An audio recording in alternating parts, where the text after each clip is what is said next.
3, 2, 1. And come on, let's wave.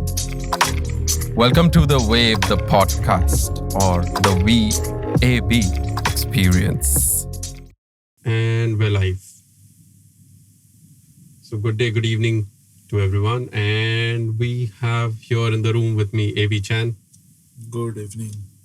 Ro. What's up? And we do have someone special. He's our very near and dear friend. He goes by the name Bhavesh Singh. And I'll leave the introduction to him in just a bit. But to all our listeners, there is a surprise at the end of the video. So you might want to stick around. And that's a very beautiful surprise for all of you.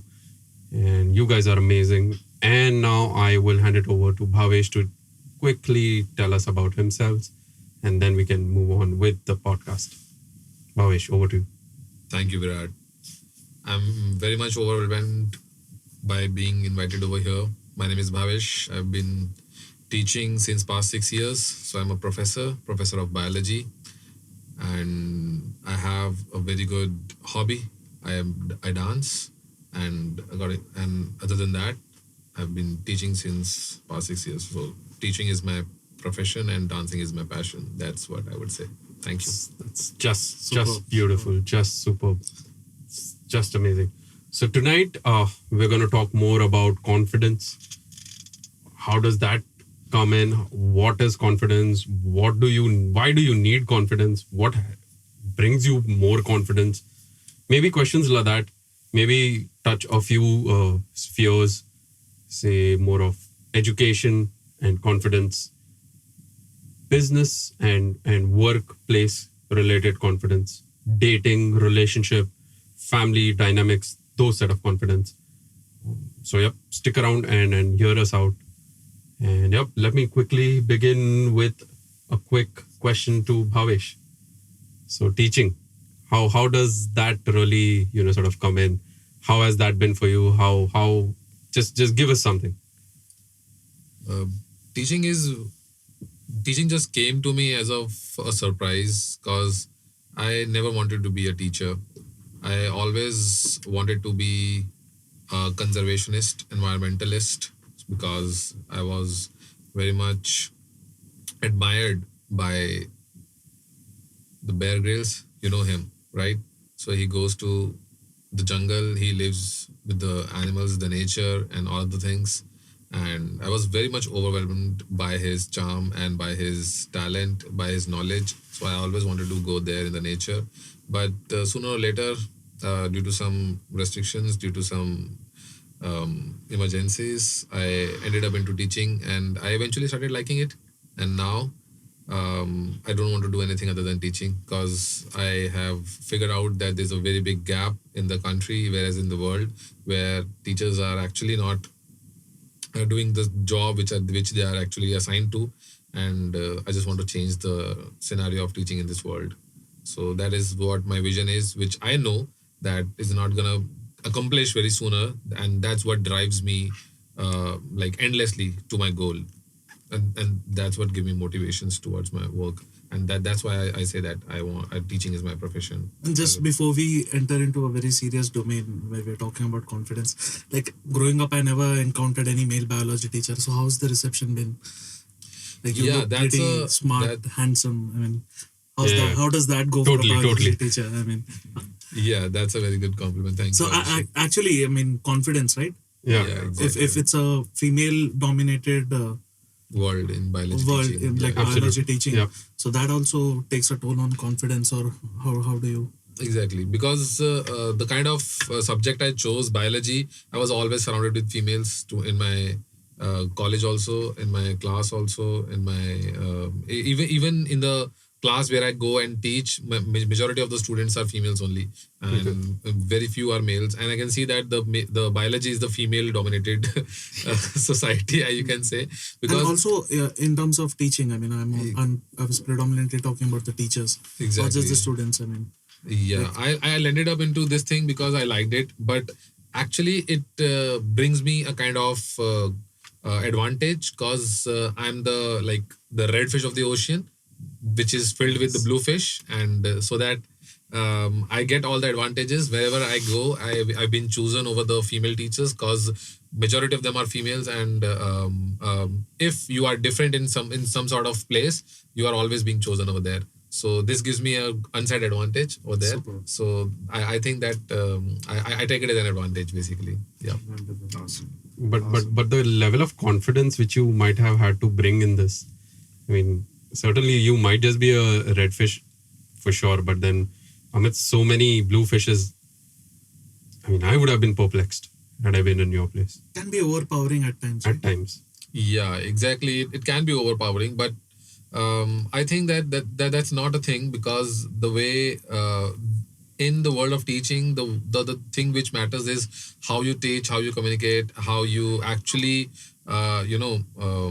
charm your students over there, and the way you deliver your knowledge, the way you deliver your concepts. At the end of the day, the thing which matters is how you actually put your concepts into the head of your students, and that's what I do at my best, which I should say, according to the feedback which I've got from my students, and that is something which actually makes me chosen by my students over the other female teachers. So that is very beautiful, because in teaching line, because I have been into teaching line as well, and the beauty about teaching line is, like, it's not just like, you open the books and start teaching the children right up. What I have understood from teaching line is, like, you have to understand how your students perceive, and how they are thinking, and you have to go down to their thinking level and then start teaching from that position. So that is something, like, right now Bhavesh, how he portrayed it, like, how his students uh, like prefers him because of his not because he's a red fish amongst the blue fish, but because his delivery of the teaching and how he makes his student understand. That is where his most of his power lies. So seeing for what it is I think the name of the game here. Perhaps the whole set of confidence might just kick in at very different stages per se, but usually maybe during a class when you know that you're out there to get shit done. I think that is the beautiful thing out here, which we should all take away. And yeah, that's something very, very amazing. So serious topic, huh? Let's just get into it. Yeah, let's delve into that. Let's kind of try and maybe scratch the surface and then probably reach to somewhere. So confidence. What was the least confident time you've ever faced, AB? Least. I mean, you doubted yourself to the max, perhaps. I keep encountering from time to time. So I mean, one is worse, or it's always one is worse than the other or bigger than the other. But let me be the backbencher, please. So give me some time to think. I mean, So Yeah. I guess one aspect of your life I was very known.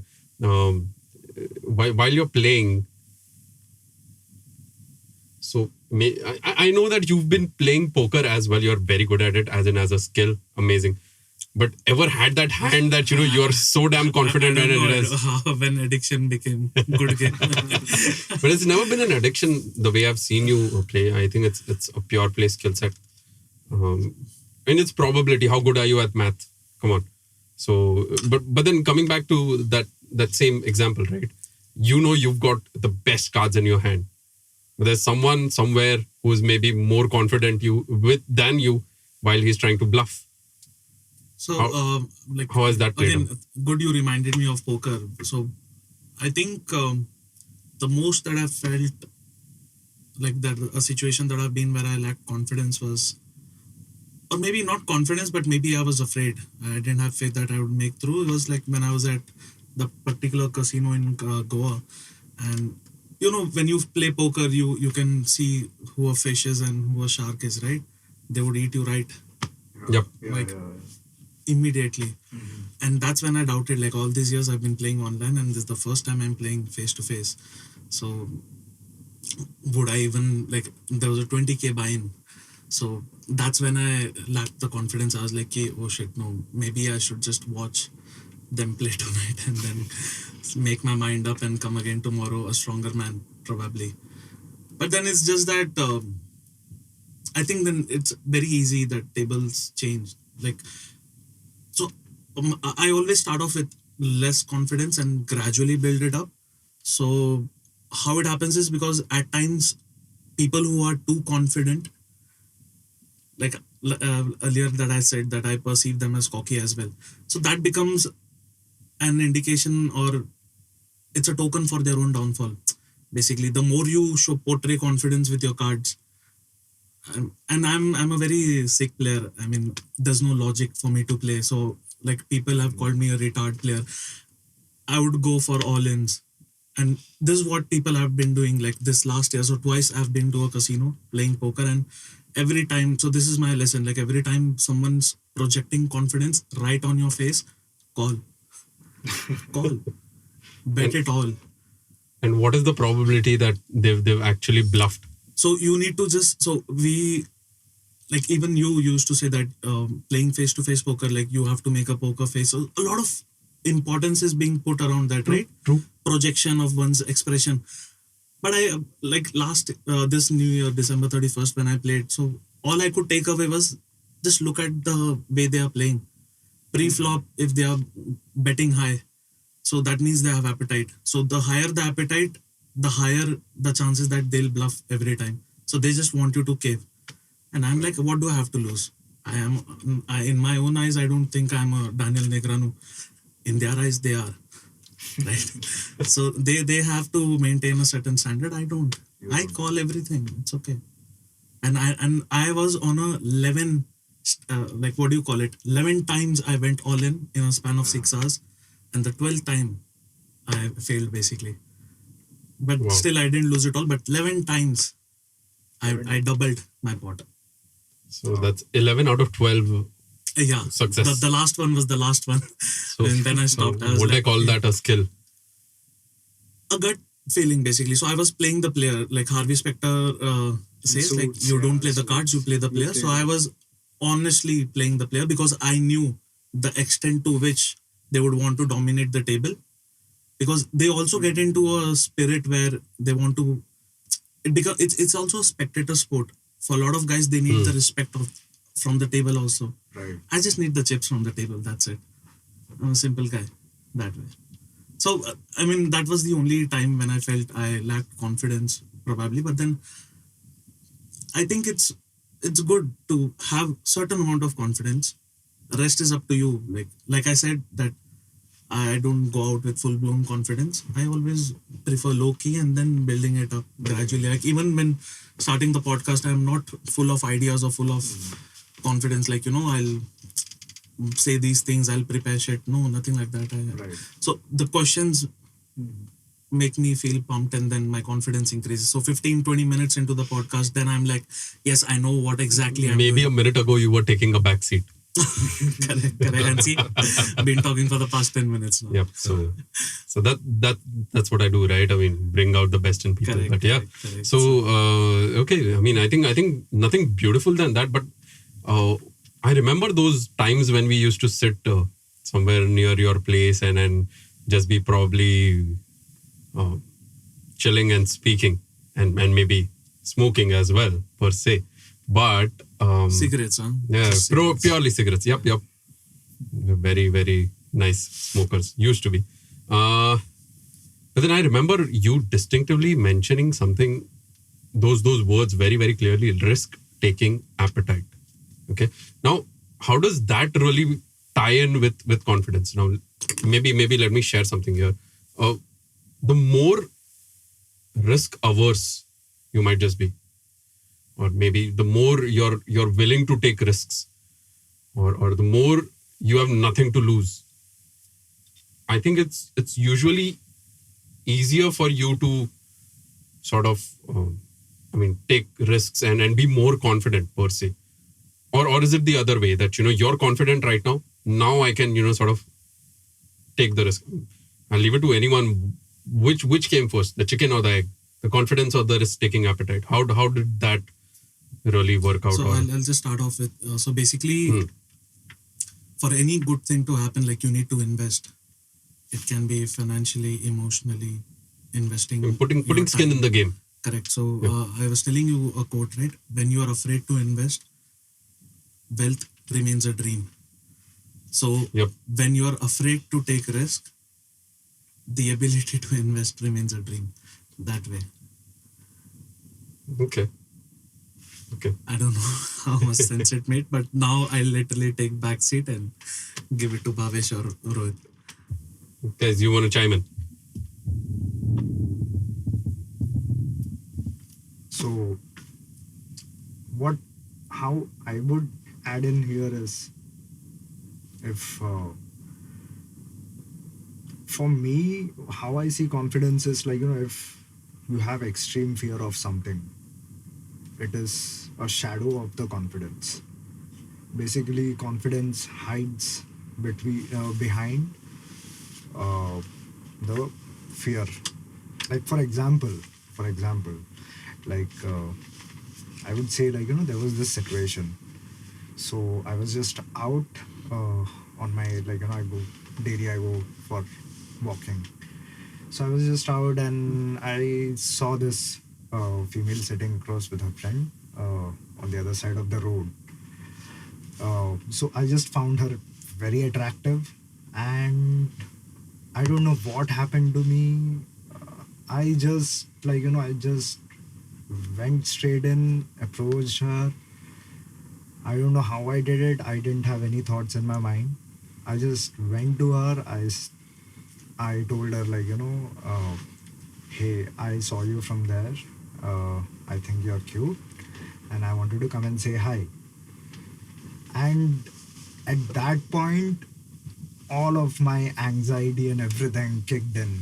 Like, what the fuck are you doing? And my anxiety was, like, it shot off the roof or off the skies. There was no roof at that time.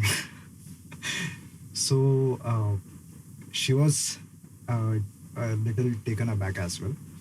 That was an obvious reaction. Her friend was looking at her phone and, like, giving her a smirk, and she was looking at, like, what just happened. And I was like, they were eating ice cream. I quickly made an observation, and I was like, okay, I was just passing by. I saw you guys having this ice cream, and I'm on, like, a very strict diet, and I thought I would, like, I would approach you after you're done with your ice cream, because otherwise मुझे भूख लग जाएगी. That eased the tension and situation, and everyone burst into laughter. And after that, it's like, history. And I have this habit of, like, I totally, out of this anxiety and everything, after getting super anxious, I just forget to take any number or Instagram ID for further communication. I'm, like, in the talking and everything, and I just, like, okay, I'm running out of time, I have to leave. It was nice talking to you. And after that, all I felt was like I wanted to vomit, because because of So quick in and quick out. It's not like कि चलो साथ में खाते हैं. exactly. I just felt like, like I was walking away from there. I just felt I'm just going to faint and, like, fall down here, or I'm going to, like, vomit on the road because of the anxiety and everything hidden. But eventually, end of the day, I felt that is what courage looks like. When you're extremely afraid of, like, something you're afraid of, something you have a deep seated fear. So the ability to absorb behavior and ability not let it to affect you. ability to take a step towards the fear and face it, like, face to face. And Irrespective of what the outcome could exactly be. In your favor or no not. outcome dependence, and you detach yourself completely from the outcome, and you just, like, trust yourself. That is the only thing you can do. You trust yourself, go in and just you do it for yourself. You are not doing it for anyone. You become like, you give yourself the permission to bring out the sleeping lion roaring out of you. So that is how I view courage. So there is this very famous quote by Carl Jung.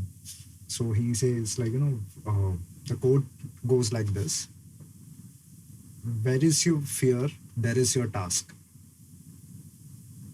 That is like, it just hits you hard.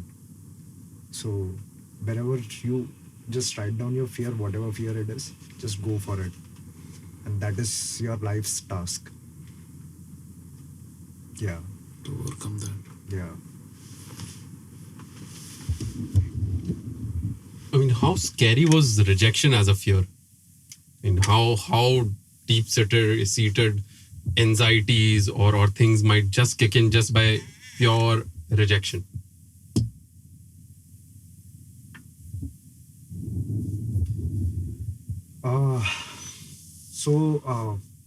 I don't know how to say this, but like doing this, somewhere deep inside I knew, like, there is a fear of rejection, there is a fear of So I would like to ask you, how many times you have been rejected into these cold approaches you have been like discussing over here? I don't think, like, So what is the ratio, maybe- like success to failure ratio? Like failure, I'm taking it as rejections. yeah. So success to rejections ratio, like what is the ratio? I Like, would say every time I have done this, like, this approach, cold approach,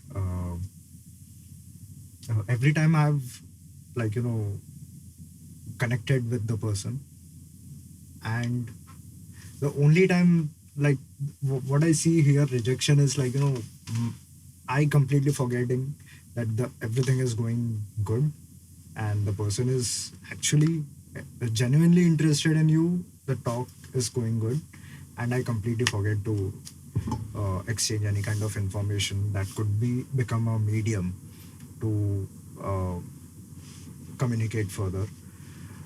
So at this part, I would see, like, I have successfully rejected myself. So this is like, there is a point, like, you don't unconsciously, you don't know that you have already rejected yourself, even looking at the So situation. don't take success as in like you could successfully exchange numbers with each other, not that way. But I cannot even tie that even as like well. Yeah. looking Yeah. like when you're complimenting someone, it's Yeah. you just reach out to them Yeah. knowingly and they are taken aback. So you could whatever you could gather from their reaction. Would you call it a success? Like, okay, she didn't. For success, I would rate myself, like, just going and breaking the barrier of fear and just going in irrespective of the outcome. That I would say that would be a success, but I wouldn't tag the success with, like, exchanging information, like if Or their knowing if they are interested into me or not. That is something I won't do. So maybe what I was trying to reach to is now that you told me that you're out there, you're going for your regular walk, and I mean I know even for me or even for Bhavesh for that matter, or even AB, either of us, if we see a beautiful woman, the whole reason why we do not approach her is for the fact that we've actually thought about that how good she's going to reject us. By that I mean maybe throw a bucket of water on our face, or probably call us names, or whatever for that matter, right? So that kind of a fear is something which like Ro was saying about Jung, that's the fear which we were sort of trying to address. I mean, there you see the fear right there. That is where you need to work. So I mean, I think the whole deep-seated fact about confidence comes when you actually put in the work. You really need to sort of even work through your anxieties, work through your stuff, and sort of push them away and rush in forward. But I guess I think a fundamental question was asked, which Rohit has been escaping, which I'm not going to let him escape. What is the success ratio? I mean, be it the meekest, because I know Warren Buffett earned majority of his money through 2 stocks out of his 700 portfolio. So I mean, what's the ratio out there? 2 is to 700, 1 is to 350. Wow, that's the ratio of success that we're looking at. So what is your success ratio has been? I mean, not to peg it to something, but maybe pegging it to the fact that you left from that conversation happy. Perhaps that's the success which you might just be looking at. Thank you, Virat, for holding me accountable. So let me be frank on this, very frank. So I would completely forget taking any kind of information for communication for further communication. So because of the anxiety, like I would completely forget. So I would say that is a kind of self-rejection happening over there. There has been incident. Or maybe you're just priming yourself to be comfortable with the first part.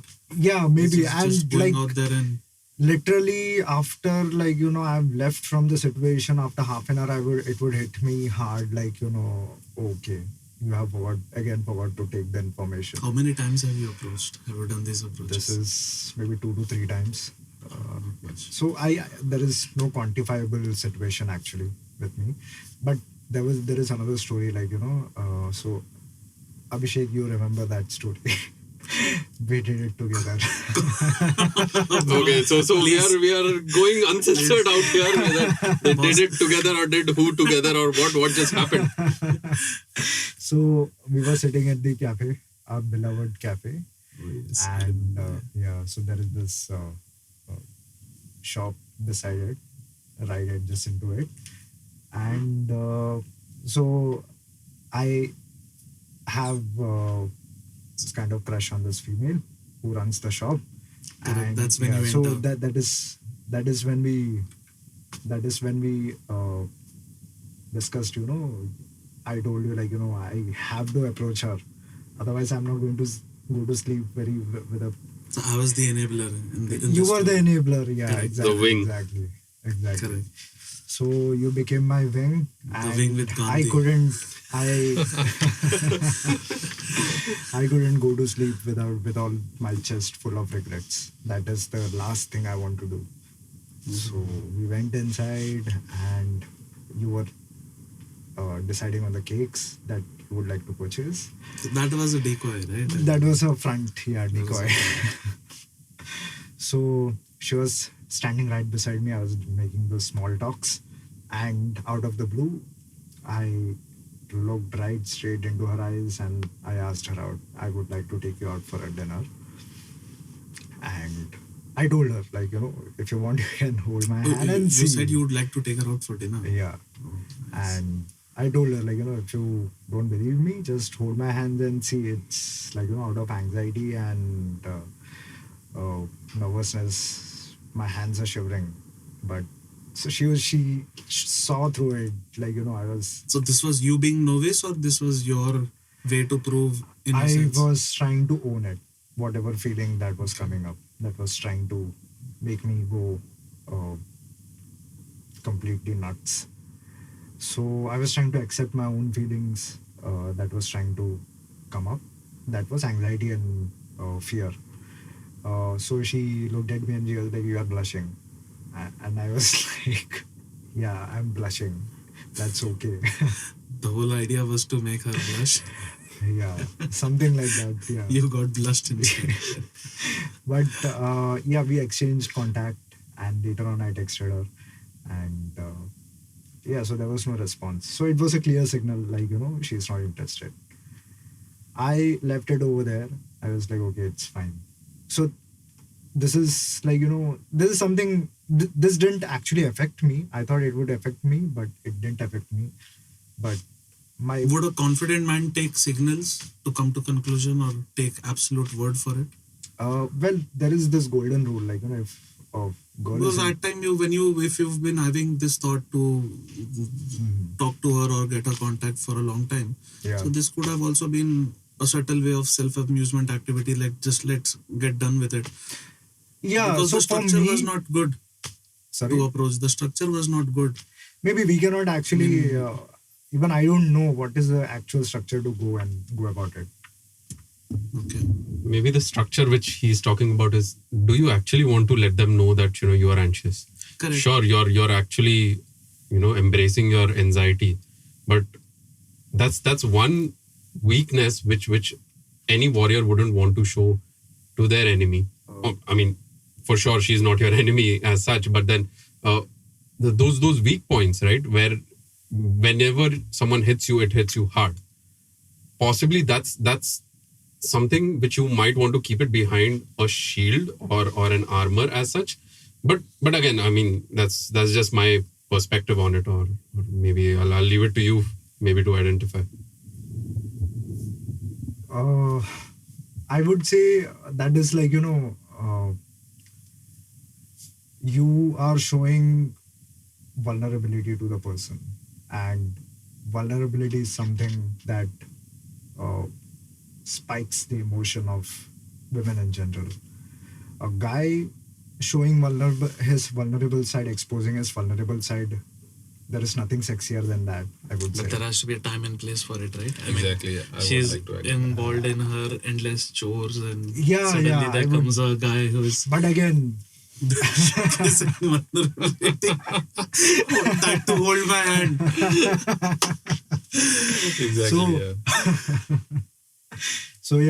but you cannot keep True. I mean, I'm like, not to make fun or anything, but I mean, keep just calculating the situation. But it was like, for me, the greatest thing was I didn't want to go to sleep with a heavy chest. But the All the only time. reason I was just trying to bring it up again was like when you said that this was a signal to say no, and you told yourself, let's move on. So I'm just trying to correct you that this is not the right approach as per me. Bhavesh, what do you think? Yeah, exactly. I would like to add on this thing. Whenever I'd see, I'm not an expert of actually dating or something, but yes, I have an experience of public speaking. So in that sense, I would like to say that when you need to go to actually address yourself to some person, you need to see whether that person is ready to listen to you or not. So in that sense, you need to make sure that if you are going surprisingly, you need to use every single card which can make you win. So in that sense, I would just like to say, if you are going there and just to relieve yourself out of that anxiety and that heavy chest, instead of that, if you really wanted to date that girl, see, if it was that kind of thing, it was a cold approach, it was a random girl which you have seen for the first time, you could have taken the risk. But you know that girl is gonna be there for tomorrow and day after tomorrow. So you could have taken the risk tomorrow or somewhere Yeah, other. we encounter each other almost Yeah. every day or alternate Yeah, day. exactly.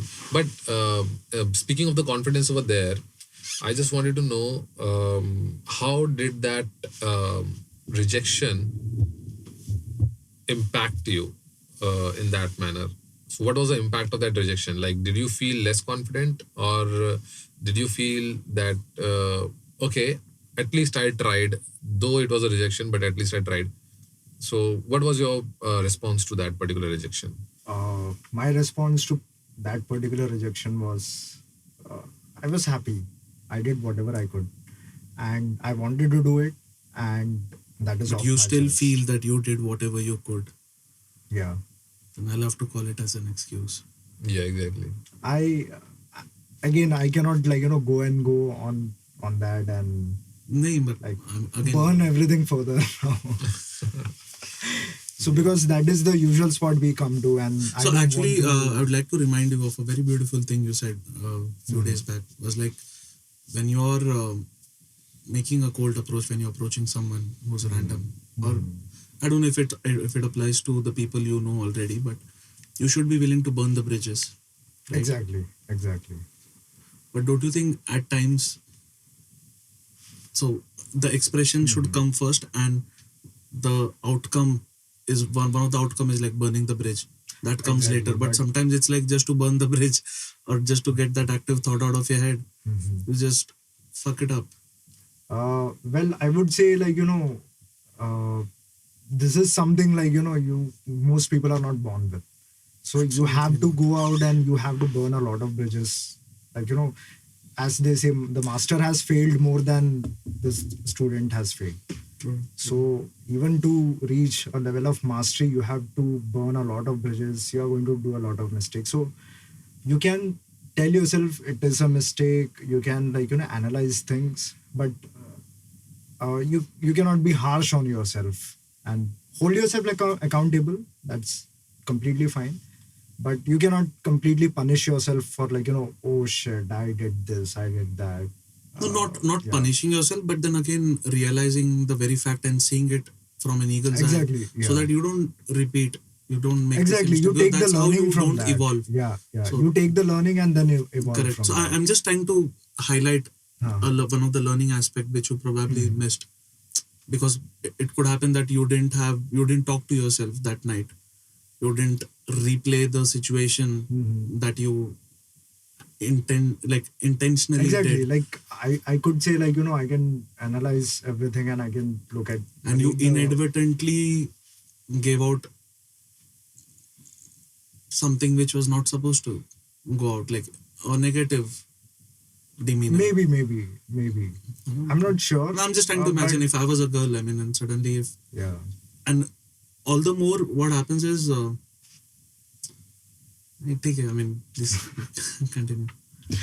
You'll be a sexy girl, that's for sure. That's 100%. I mean, I'll give that for sure. Rohit is definitely going to hit on you. That's also for sure. But Instead of AB, I'll be like Abby. yeah. We don't know. He had already tried it. Oh, it's just a thought experiment away. But yeah, I guess Bhavesh did mention of something which he says that he's not an expert with, but he's a definite expert at biology, where the animal kingdom, right? I mean, that's a part of biology. Yeah, exactly. So natural selection, the dance of the sexes, the dance of the male. I mean, how does confidence हाँ, कुछ play there? बताओ यार. Kuch to maybe something. What do you sort of see? So maybe a peacock doing his dance and maybe attracting the female. How does that look like? And I mean, how can you correlate that to human sort of things? In that sense, I would like to give you a very wonderful fact over here. You would observe that in nature, all the males are always beautiful than females. You just observe a peacock. He's having very wonderful wings, feathers and all. Yeah, so he has those things. And other than that, you must have observed a fowl, the cock. So he has got a very good the Main sort of. yeah, exactly, on his head. And all the other things, lion for that matter, Yeah. you can see the big bushy hair on his head. And you see the hen, you see the peahen, you see the lioness. All of them, they do not look attractive. The male part is the male is the one he has to do the attraction part actually. So, but in the case of humans, the fact is otherwise. The females are more attractive naturally. I'd beg to differ I look there. I handsome. mean, men have very beautiful eyelashes, is what the usual complaint has been. But eyelashes are not the attracting feature which females always observe in men. You have to be very close to females to Absolutely. actually make your eyelashes visible to them. And in What that, do you like about yourself? My eyelashes. my eyelashes. That's the confidence Come closer. I'm wearing tonight. Eyelashes. Exactly. So, But yeah, you were saying. yeah. So in that manner, everyone has to do some efforts. The lion, for that matter, they urinate everywhere, and they roar, and they show their strength, and with that they actually they capture over one of the pride or of the lionesses, and they mate with all the lionesses in that pride. Then the peacock, he dances and he attracts the female. There's a very beautiful bird, I forgot the name. He actually clears off all this, like he actually makes the stage then he dances, and female comes and she sees it, and she actually accepts the dance, and then they go for the mating. And in all other things, animals are always actually, like, the male is always going for the thing of actually attracting the female. In humans also, it's happening the same thing. The males are always doing the same thing: bigger chest, having bigger biceps, muscular body. And in today's sense, after the invention of money, we have money. So in that sense, females are always being attracted towards the factors, but yeah, always mm, providing the knowledge that females are always not attracted towards the money, but money plays a factor. Money plays a role, a very crucial role. I mean, So all these things you mentioned, how has confidence tied them all? I think we know that it has, but if you can just yeah, definitely confidence is the root cause of attraction. Because even if you have money, even if you have good looks, even if you have everything everything which is needed to actually attract the superficial thing, but if you don't know how to talk to a girl, she will not talk to you. If you don't know how to actually behave with a girl, how to create the charm, if you do not know how to actually create the attraction, the comfort, and all the things, it is not going to work. So confidence is something which brings the attraction. Confidence is something which brings the comfort, actually. So confidence is the mother of all other the attraction part and the confidence. Well, basically confidence wala part. So confidence is something which actually is very, very crucial in that attraction part.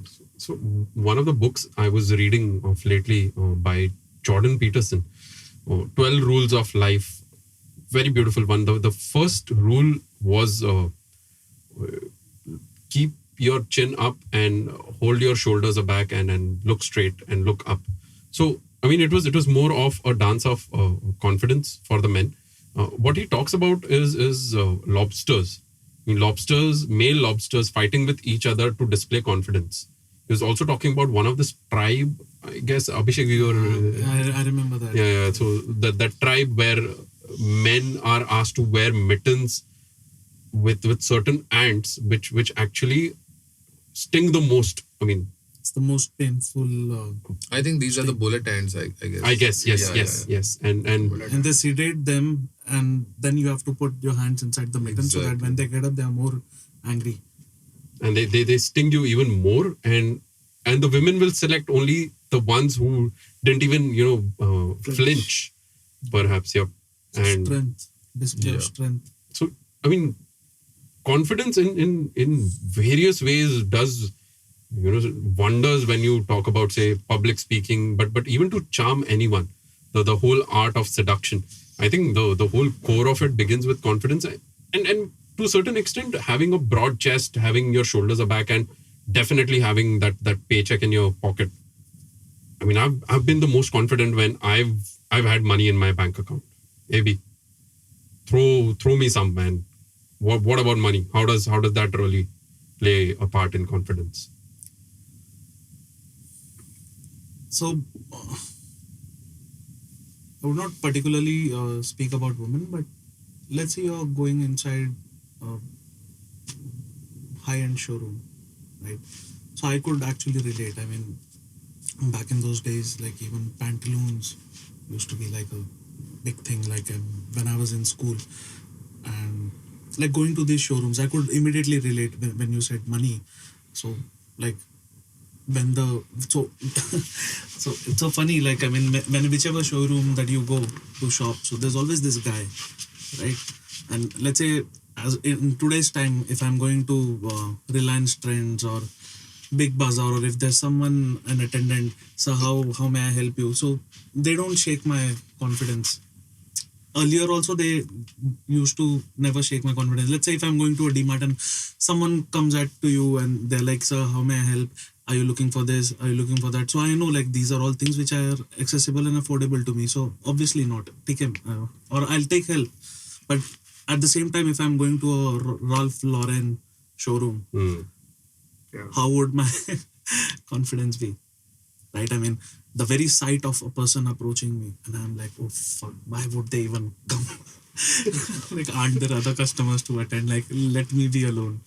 Uh, but I think to most people, let's not talk about most people. I'll talk about myself. So, see, playing scenario building. Let's say if I'm going to a particular event, so I always think of what would be the outcome, how things could go wrong, right?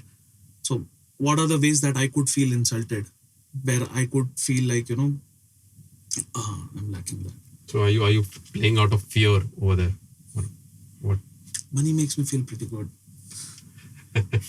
So now I don't give a fuck like if I have to go to Gucci or Armani or any of those showrooms, because I know, like, so again that's how I realize, and that I have been to other events due to a blog that I used to have, aviaftermath.blogspot.com. I was once invited to a conference. There was this agency in Delhi. I don't remember in particular. A lady just calls me up and she's like, "Hi, good afternoon, Abhishek. There's an event by HDFC Bank, and this is during those time frames where I was frequently attending events.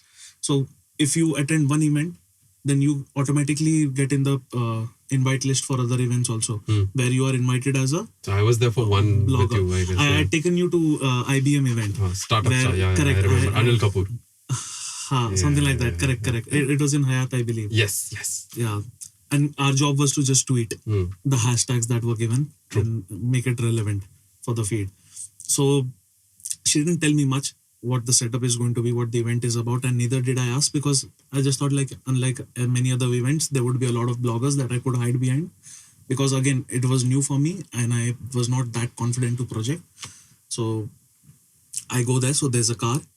They had sent an Innova and I just sat there. So the lady didn't even tell me the car is for me for the entire day.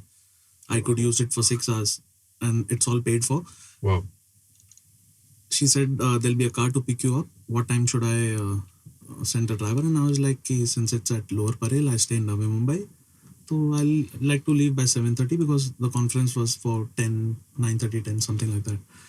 And on the way, I'm talking to the driver and he says like, hey, sir, where all would you like to go? Should I show you Mumbai after this event? And I'm like, why would you do that? Obviously, I don't have money. Why would you do that? And that's when he said, no, sir, I've been told like this car is for you till evening. I'm like, oh, is it? And I believe this is during the time frame where we were in Tempo Go. We used to frequent Yes. those Mathura mill grounds, something like that. Yes. And I remember I had also using the same cab. I went for a meeting also. And then I again got back home. So I go to this building, HDFC Bank, and the receptionist says like, your name please. And I'm like, Abhishek Chandula. And usually our name comes under media. And it's again like, 56 inch की छाती हो जाती है कि हाँ media, I'm a media person. क्या है वो भी नहीं पूछते. पूछ लेंगे तो दिल एंश्योर की 32 इंच की भी ना रह जाए छाती है ना. क्या है aviaftermath.blogspot.com. समझ रहे हो. तो she's like, she hands me a media वाला card जिसपे media लिखा है. Someone helps me enter the lift and I just walk my way. I'm like figuring out where is this event. I'm calling it an event. And they're like, oh, the conference. Yeah, please enter. And the minute I enter, it's a boardroom. It's a huge kick-ass boardroom with all reporters. Some Mazha TV, all. There are women sitting with mics, the cameramen.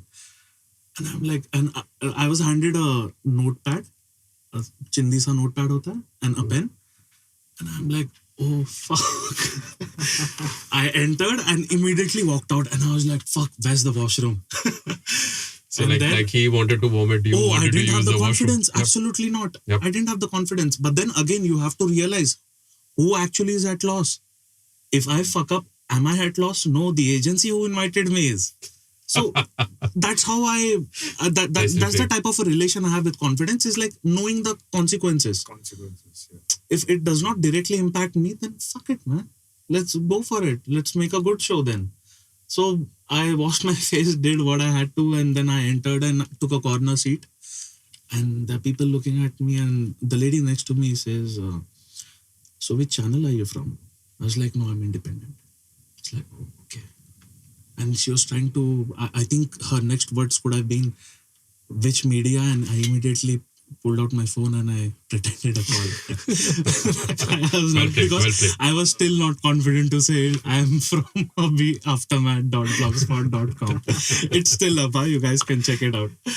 So, and again, it happens. And so, again, notepad doesn't suffice, where people are sitting with cameramen, mics, asking questions. It was a press conference. They had launched some services for SMEs, digital banking, something very good. I don't remember the speakers.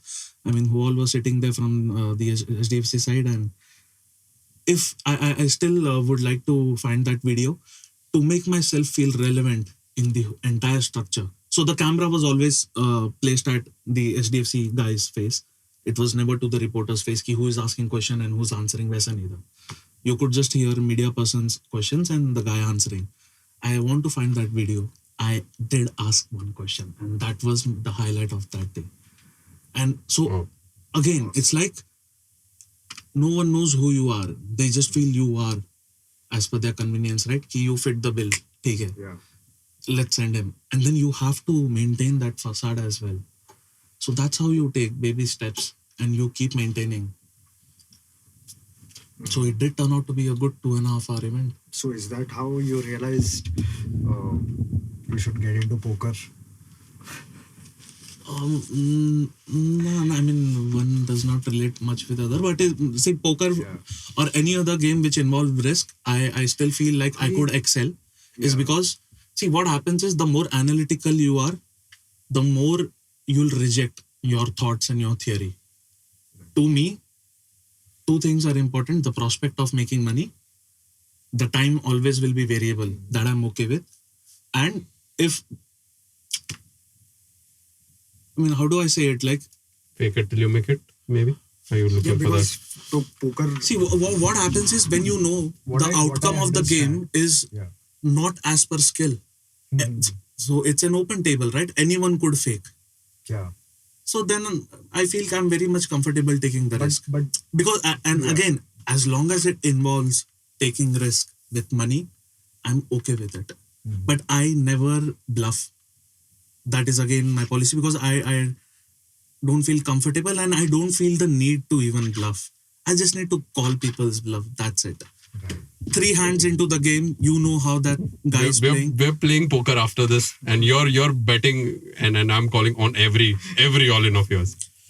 So I am never the person who does all-in first. I never do that. So when obviously I do. How do I win against you? You don't bluff. You're giving out your secrets. So you don't bluff. Basically, how you will win against me is basically by playing it right, by playing it till river, without going all in. And then you make a big bet on the river. Wow. If I don't have good cards, I never take that risk. So see, I'm comfortable going all in without even so there very rarely, like after looking at 3 cards, I've called someone's all in or I went all in. But at times it's like I go all in because those 3 cards have made out, like they outdo every possibility, the cards that I have. So that's when to shut the people out, because bloody I'm with 25,000 chips. So basically 25,000 rupees is what I'm sitting at. And when you have people with 1.5 lakh, 2.5 lakh, 3 lakhs or 50,000. Right. So it doesn't make sense. So they'll call out, for them 25,000 is like nothing. They have this 25,000 rupee ka chip. They'll just throw at the table. Right? So not to invite further competition, because it's a game of chances also, right?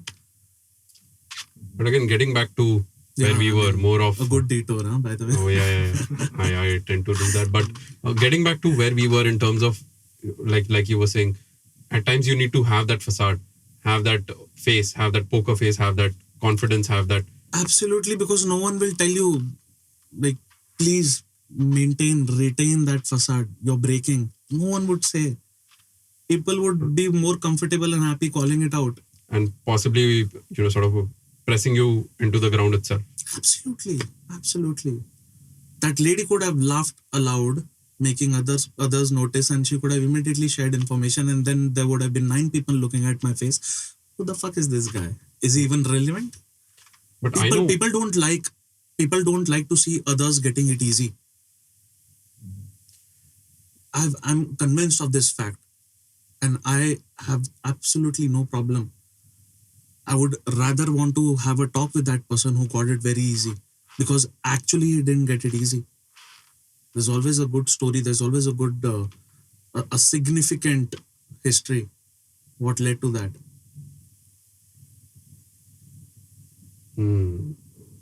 People will never like your guts. A lot of smart people will hate your guts. How does this guy get it right all the time? Even in poker, Absolutely. 11 hands back to back. Can you imagine the frustration these guys had? And they were, till date, the logic behind poker, the terms used in poker, the rules in poker, you would any day know it more than me. But can you imagine the bullish nature that I have towards that game? I just need to remember the sequence of winning, like which sequence outweighs With sequence. which sequence, right? And that's it. People call it gaddi. For few, people try to use few terms, and I'm always like, oh, sorry, मतलब क्या बोलते हैं इसको? The lot of Bullets, terms. like pocket rockets and Correct, bullets correct. and whatever. I never burden myself with it. So again, what I've seen is people who've reached a certain or significant position will always try to use these wonderful adjectives. And you ask any successful stock trader, and he'll use a pitch or he'll define it in a way that you would be like, oh fuck no, let's think of something else. This is actually very confusing, and this looks very, a lot of effort has to be put in place. A lot of study has to be made. Hardly you will find guys who will say like, Arey, it's very easy, yaar. Like, why don't you invest your bloody time? This is a child's game. I like to believe those people who would like to invite, right? But there are a lot of people who, like, you ask any people, like, I don't remember when I'm asking a certain person about a certain thing and they make it easy. They make it look like cakewalk. There's no free lunch ever. But why Never. not? Why not? I make it a point. I'm giving it all away. Like in the first podcast I said, right? Like you come to me for influencer marketing, and there would be, there are, I'm telling you, there are a lot of people way better than me. It's just that they 100%. don't have a mic in front of their mouth. They've not reached that level where they would like to show how the level of selflessness they have.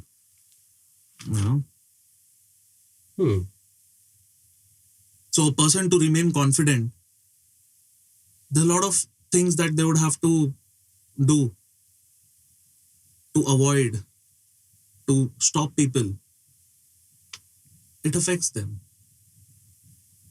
Perhaps they derive their confidence out of that. Then you're a shitty person. You're confused. Something needs to be done. They're not confused, that's for sure. They know what they want. They exactly know rather what they want. Yeah. Definitely Definitely not smart. confused. Absolutely. Oh, absolutely. But they definitely didn't see it coming, then even this could happen. So that is something that they're not prepared for. No, I think that's the messed up bit, right? I mean, people, sure, you want to be selfish at times, you want to be selfless at times.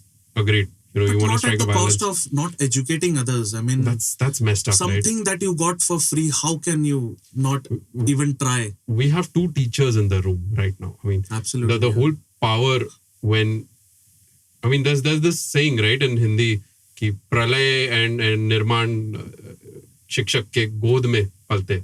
As in the whole storm as well as the whole inventions and creations are at the behest and on the laps of a teacher. So, I mean, being a giver in terms of knowledge, I think you shouldn't really hold it back. And I'm totally with you on that. But And not that I'm saying like you teach biology, you teach coding, like do it away for free. But for a certain sect of society who could actually not afford. I mean, I'm just suggesting again, like this is what I would love to do. But again, it's dependent on people, how you perceive things and how you perceive life. I don't want to do it because of karma. That certainly doesn't help. Nothing. The actions that I do today will only define me tomorrow. Doesn't mean that if I slap you today, there's another slap waiting for me 5 years down the line. I actually do not believe to a greater extent in that. Karma follows only when you believe in it. Because the day if I did something wrong, let's say I took your money and didn't return, If I believe in karma, then every shit that happens to me, I'm immediately trying to connect it. Karma works only when you believe in it. To people who don't believe in karma, it doesn't work at all. Doesn't work at all. So I've stopped believing in karma. I can only ensure that my actions today are good. If my actions can help build someone's confidence, it cannot help build someone's confidence, but I can aid. I can be an aid in that. Like in the first podcast, we were talking about, like, let's say you suddenly have a drastic difference in your fashion sense. True. The least I could do is not make fun of it. And it's a very cunning yet cheap way of like, "Arey, bura mat manna." Arey, You're kaise- already kaise you're nahi, sort of matlab? stating the fact that, what, I'm going to really slap you right now, but don't feel Seriously. bad about it. But yeah, Correct. here's the slap. Like, There that you was go. one stab and like knife bhi nikal diya, bura mat manna bhai, and you're bleeding more. Messed up. So, I mean, sorry, the question was for Bhavesh and Yeah, we have two teachers. in Go the on, house. go on. I mean, Please. how building up confidence in terms of children or anyone, maybe adults you might have taught. So I've honestly I've been a mentor for people, but I think at times even I felt the need to hold back some information. I mean, then what would be the gap between the teacher and the student? I mean, that's kind of where And I am at. But also, I'd like to add a question. Basically, growing up, like, I remember my teachers back in the school days. If I had 9 subjects or 8 subjects, so there would be 8 different teachers. I feel only 1 or 2 actually helped, aided in me having a scope for confidence or leading a confident life. The rest of them didn't matter. Did you experience? So how was your relation with your teachers, and what kind of a teacher are you when you're teaching students? Like, apart from the syllabus, do you also focus on other facets of life which are way more important? Definitely. I think that during the reason I became teacher is because I wanted to become a teacher which the kind of teacher I didn't get. So I saw that there was this need, there was this space which is not being filled by the present day teachers, which when I was a student. So, or maybe there was some, but I didn't get them as my teachers. So, according to me, the kind of teacher which I want to become is one who inspires their student, first of all. Over here in this new generation, no one wants to become a teacher. Rather, it is being said that if you are not good at, or if you do not want to become... So, there was a quote that I saw in Exactly. movie. Maybe it was a movie in which Robert Downey Jr. had a role to play. He said, "Don't you know, people who can't, then there's a comma, teach. People who can't do, they teach." Exactly. So there's a very, very famous thing that if you can't do anything, so the last option which you have is teaching. This is what I wanted to change in this world. And that is the reason. That is the reason that we are not producing good students over here in this country, and no one wants to become a teacher just because that they do not have inspiring teachers.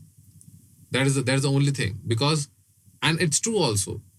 I do not know So by inspiring, like, they're all academically driven. They want to drive their students academically, and Exactly. They are all academically driven, as well as they are marks driven, as well as they are syllabus driven. Everything is like tuitions, nothing else other than studies. But you need to actually give a student a guru, and when you say the word guru, it actually comes with all the things. It comes with co-curricular, it comes with extracurricular, it comes with so many things. So you need to make a child basically in all other aspects in his life. Wherever he goes, he need to stand his chin up, and he's to have the confidence to talk to someone. So whatever I do is I never allow my students to speak in English, because The This more is interesting. because the syllabus is in English, they mug up in English, they by heart in English, and they vomit in English. So if they do not speak English at home, if they do not talk to their parents in English, they cannot speak in English in front of me. So they have to give me the answer in their mother tongue or in the very basic language, the layman language, Hindi or Marathi. So that is what I allow them to do. Wouldn't it make it weird? I mean, biology in Hindi. Can't stop imagining. Yeah, exactly. Not trying to be a pervert, but I mean, No, but definitely it helps them a lot. It helps them to understand the topic, and that is the reason they actually have grown as a very good like biology. so can you give some instances? I mean, I think a very small thing I'll add here. It's maybe the language in which you think. Exactly. Right. So I mean, you might be thinking in. So for me, I think in usually Hindi or at times Sanskrit. I mean, that's odd, but as of today, yeah, absolutely. You think So in Sanskrit? no, so I mean, the words which usually come out of my mouth while I'm speaking Hindi, I actually am surprised. I mean, that's Sanskrit derived. I mean, just a big flex out here. I But think in English. I mean, oh yeah, absolutely. Okay. So yeah. I mean, So now that- as a teacher, that has been a goal if for I you, had a actually. teacher, she tells me, you know what, Virat, tell me in the language that you think about this particular concept in physics. Wow. I would have been like, sure. I mean, I cannot mug up that shit, right? I mean, I understand it. I explain it in the way I understood it. Right. That's something worth taking away. I mean, out of this. This is beautiful, beautiful. So yeah, I was talking about this thing. So I do not allow my students to speak in their like in the bookish language, and that helps them to understand the topic.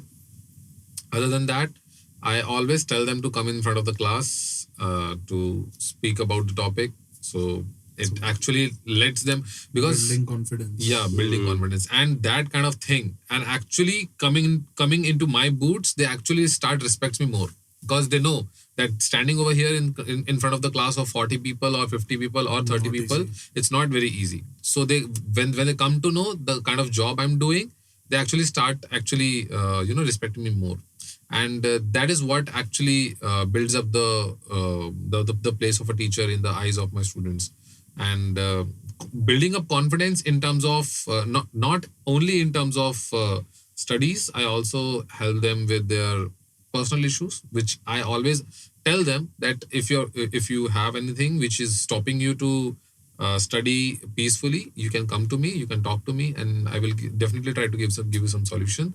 But You're like the big brother. yeah, definitely in that sense. So that is what actually helps them building up confidence in their life, which I'm thinking that every other teacher on this planet should do, because there's this Sanskrit quote which is always being called during our schools: Guru Brahma, Guru Vishnu, Guru Deva Maheshwara, Guru Sakshat Parabrahma, Tasmai Shri Guruve Namah. So teacher is something which is always being superior from your mother, father, and every other person on this planet. So I'm just trying to stand up on this quote which is in Sanskrit, just which I just said just now. So I'm just trying to fulfill this dream of myself and of my students, that when they come out of the school after completing the course, they should learn or they should remember me, that there was this person who actually made us a different person. And also I see this in different manner, that it doesn't matter what kind of student comes to you, it matters what kind of student goes out of your hand. Correct. So it doesn't matter कि कौन सा बच्चा तुम्हारे पास किस तरीके का 10 marks वाला बच्चा आ रहा है, 0 मार्क्स वाला बच्चा आ रहा है, कौन सा आ रहा है, तुमने उसको क्या बना के बाहर भेजा. That is very very important then वो तुम्हारे पास कैसा आया था.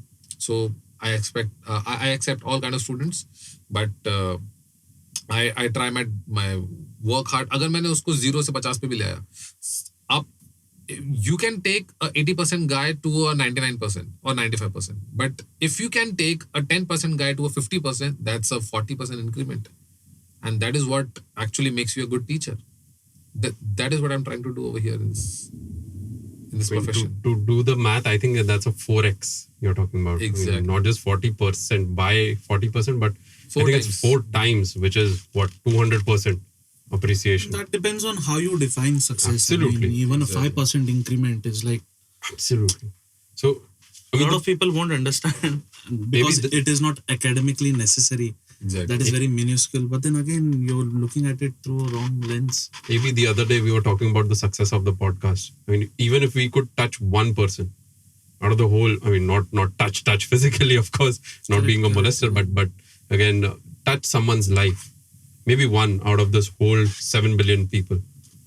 I think that's a success right there. So, I mean, impacting lives in ways we can't even imagine. And again, the time is the variable part. Like True. today, before we started, I was telling you, right? I look at it at 15 years. I peg it for 15 years. Absolutely. When I read Joe Rogan's podcast, he started off in 2009. Yep. And we've discovered Joe Rogan, 3 years before? Agreed. So it takes time. Shit takes time to build up. So now I'm Time trying in to the market. reconsider. Like 25 years is good for me. So time in the market. Absolutely. Bits timing the market. Absolutely. Any given day. Absolutely. So the perception also builds confidence. True that. Yeah. True that. But Ro, you weigh in now. Tell me, how have confidence played in your teaching styles in general, maybe at home, maybe at work? How did that really help you? Let's spice things up there. Talk about dating. Dating is something like, it has worked. I mean, are for we me. shying away from this topic? I mean, Not at all. By, No. Four No, young definitely not. men. So, I mean, in teaching, I would say, so there was this incident that happened with me when I started teaching coding. So in the initial classes, most of my students, they wouldn't understand coding is something like, people cannot just get it off. You need to have, first of all, certain kind of passion initially to have that drive to learn coding. But many students come from a lot of different background. Maybe some come from vernacular medium, some come from English medium, but some come from Hindi medium. But not everyone, even saying coding, word coding, they wouldn't even understand what it is. So few classes just went by I started teaching them coding, the fundamentals of coding and everything. But eventually I saw most of the students were having a very drastic drop in their interest to learn the coding. So then I sat one day and the whole day, whole night I was thinking okay, इनको पढ़ाया कैसे जाए? how to simplify it. Exactly. इनका perception क्या है? What ticks them off? Then I had to drill more deeper. ये लोग क्या सोचने से इनकी आंखें चमकती है. So I went in more deep thinking. And then I came up with an idea. Okay, so let's try this. I formulated a way. So I started using first I would ask them what kind of movies they watch. Do they watch Marvel Cinematic Universe, MCU, Avengers, whatever they watch or whatever interests them, maybe animes or something like that. So I started dividing all my coding knowledge into characters so they could better connect in a way. That was the point, Gamification. when I saw there I started lighting up with desire to learn. So any out of curiosity, any instance? So there was this incident in C++ we have classes and variables. So okay. I they don't know what is classes and variables. So I was I simplified it in such a way I told them just imagine this is a class, okay, and just imagine there are so many children in this class, so we will call them variables, and this class is just what class is in coding. This is a class. Now there are there are concepts of inheritance. So I would just tell them okay, so there is this another class and every class has a monitor. So we will see this monitor as like someone who has the authority to communicate from like maybe some other class monitor can communicate with this class's monitor and get the information about the students in the class. Okay.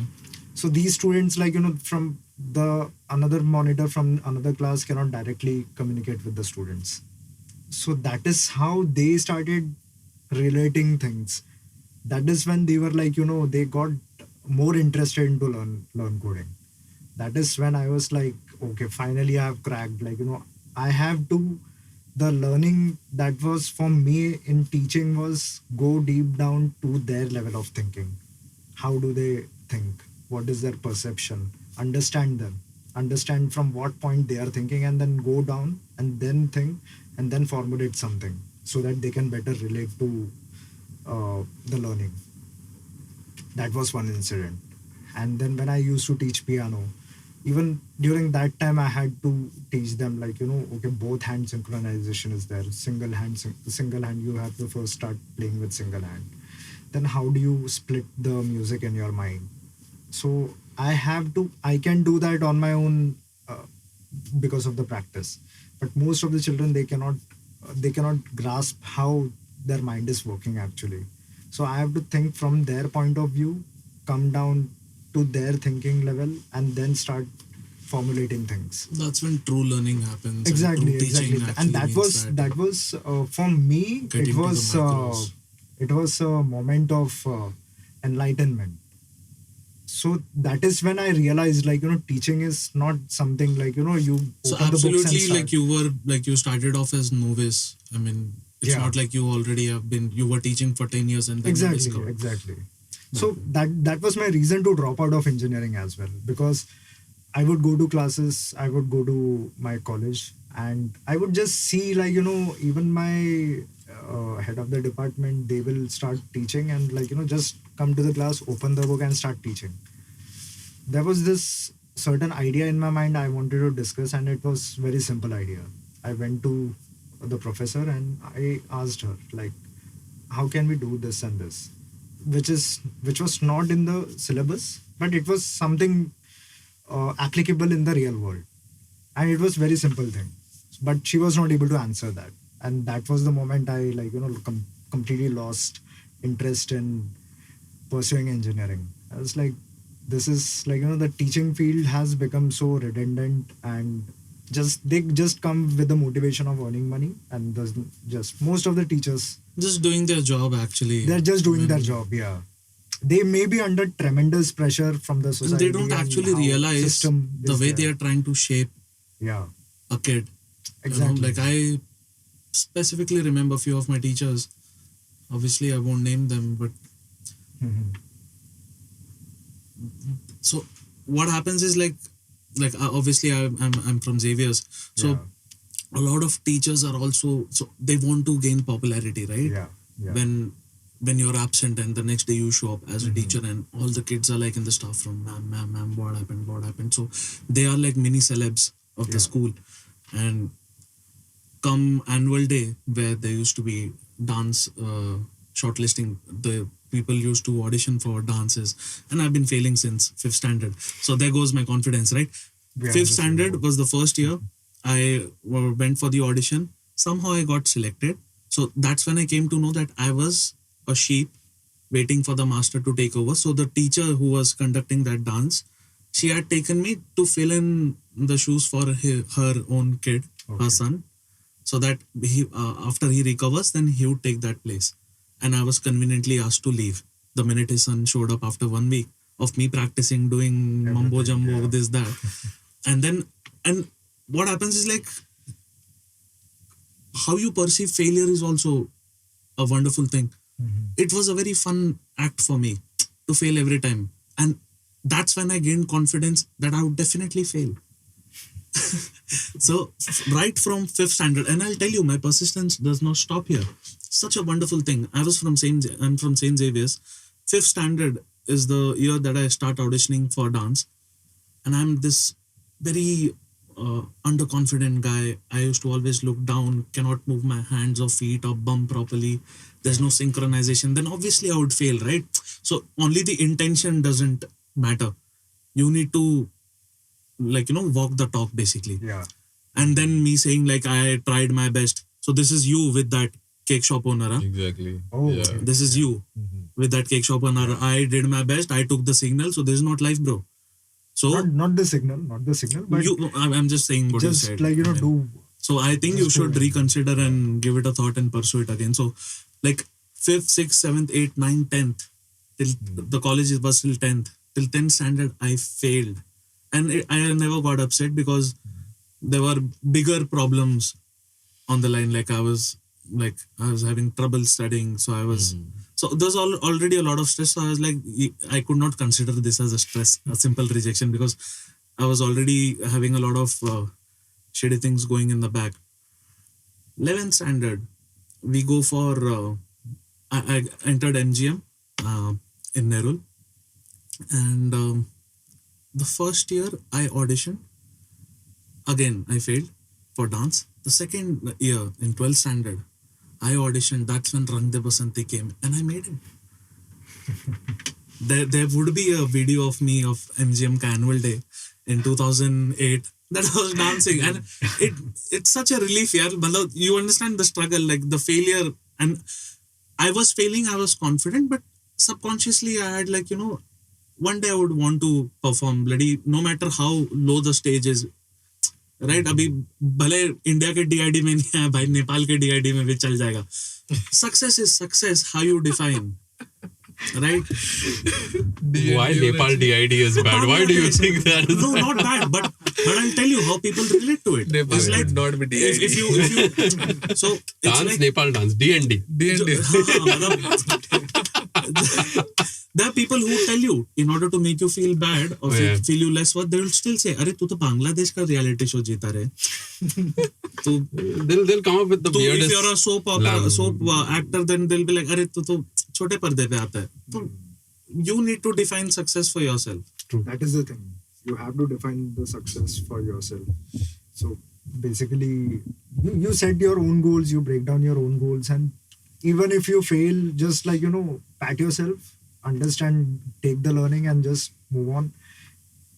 There would be a lot of failings coming your way, but you cannot be afraid of that and just keep doing that over and over again. And the conclusions you derive from it is also very important. Exactly, the learnings. So not just the learnings, but even putting the work in after the learnings. I mean, that's very crucial. Sitting on the learnings doesn't really help you. Exactly. Yeah. Very true. Theories doesn't create results. The practice does, actually. So talking about dating in that sense, I was about my dating life. If I were to talk about, Oh yes, teacher, huh? yeah, I'll do anything for an A. nice line by the way. Does it Use it happen? next time. No. You're not supposed to say that. I mean, you're supposed to listen. Receiving part pure. No. Never happened? No, it has never happened like that. What is the average age of the students that you impart education to? I didn't get the On question. an average, what is the age of the students that you educate? Teaching. Yeah, 17s teaching. and 18s. Sorry? 17s and Okay. 18s, yeah. Pretty much very nascent Yeah. stage. So in that sense, many a times we have Rohit and me, we have jammed up to a cold approach session. So many a times we go. So could you, what is cold approach session? Yeah, exactly. So basically, you must have read this book of Neil Strauss. This is called as Game. So we read this. For the record, no. So yeah, so this is basically for those people who do not have confidence to actually go and talk to girls, and who are always being shy, and they are virgin till now, and they do not have any kind of Till 2022. no, yeah, it's actually serious thing, because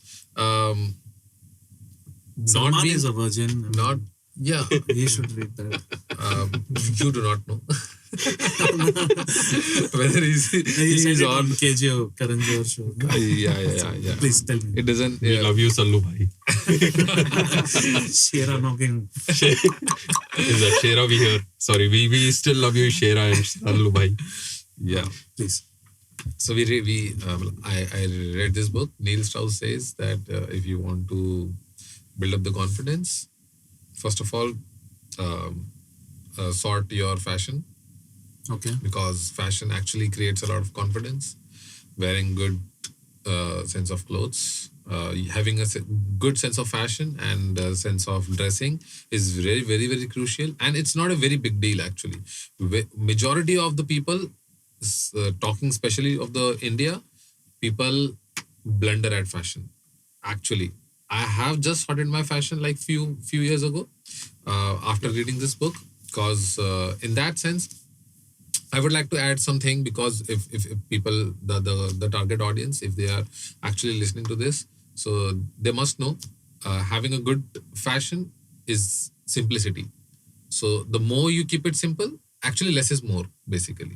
The less you try to actually create it fancy, the more it actually become fashionable and stylish.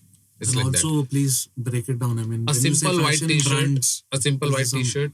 And, so you're saying with need not be branded clothes, but no, branded, definitely branded, but it should not be a very much bigger Gucci written on it, right or not?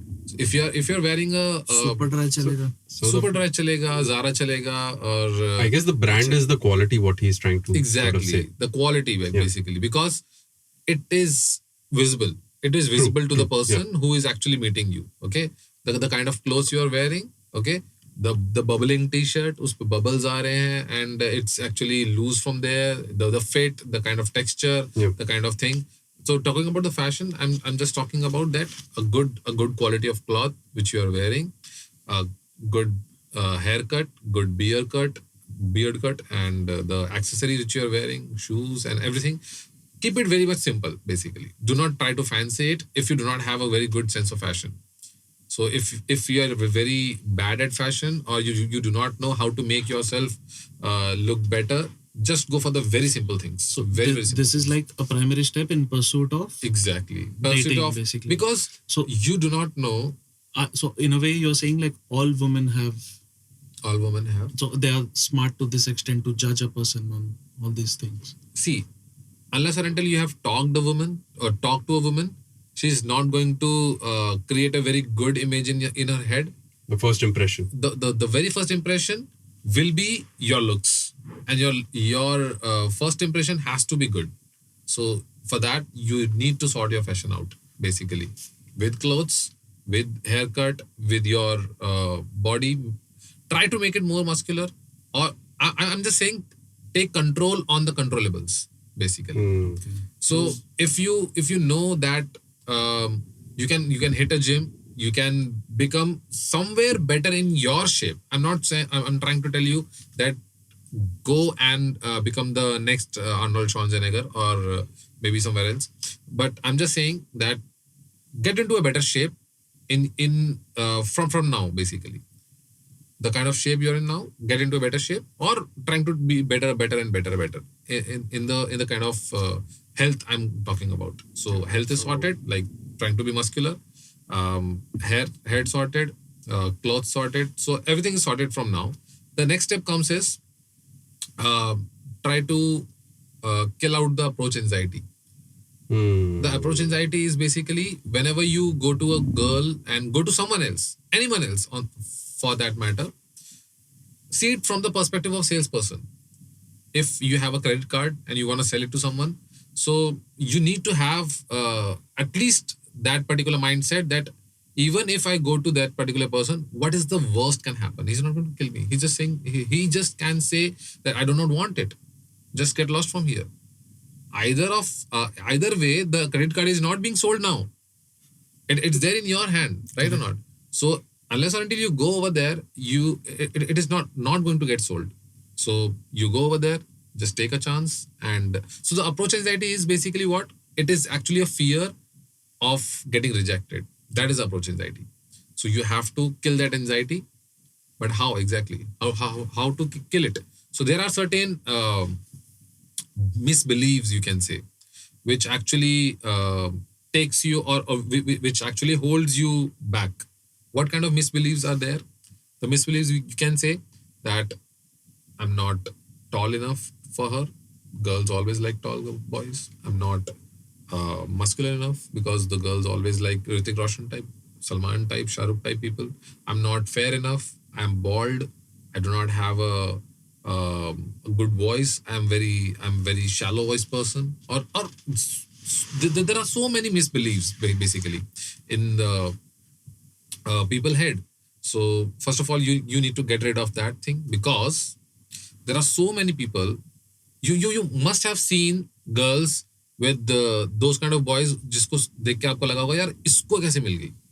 Always. Why? Because they always stick to the topic. Girls always want you to be stick to the topic. If you want to go and sleep with her, I'm not saying कि मेरे को आज चाहिए तेरे साथ, ठीक है? It's not like that. You cannot be so blunt. So, but always try to portray, for example, knowing when to be vocal. Exactly. If you're selling apples, don't say I'm selling oranges. Are you understanding? Just say that I just want to sell apples. But basically, if you want to go and have a good romantic relationship with her, don't try to say her that I want to be your friend. You don't want to be her friend. You don't want to be friend zone. Definitely. Golden. Exactly. So अगर आप जाके उनको बोलोगे कि मैं friendship करना चाहता हूँ, so it's not gonna work. She is the moment you said that I want to be friends with you, you are friend zoned. You yourself got friend zoned, or you yourself got yourself friend zoned, basically. I would say. So I think one thing I'll ask you here is how important is it to even be comfortable in your skin while you're doing this? I mean, sure, you change your fashion, sure, you know how to speak and everything, but I mean, confidence comes maybe with these also. So I understand in the corporate, I mean, I've worked for a corporate organization where I was supposed to wear ties every day. It actually helped me feel more about my work as such.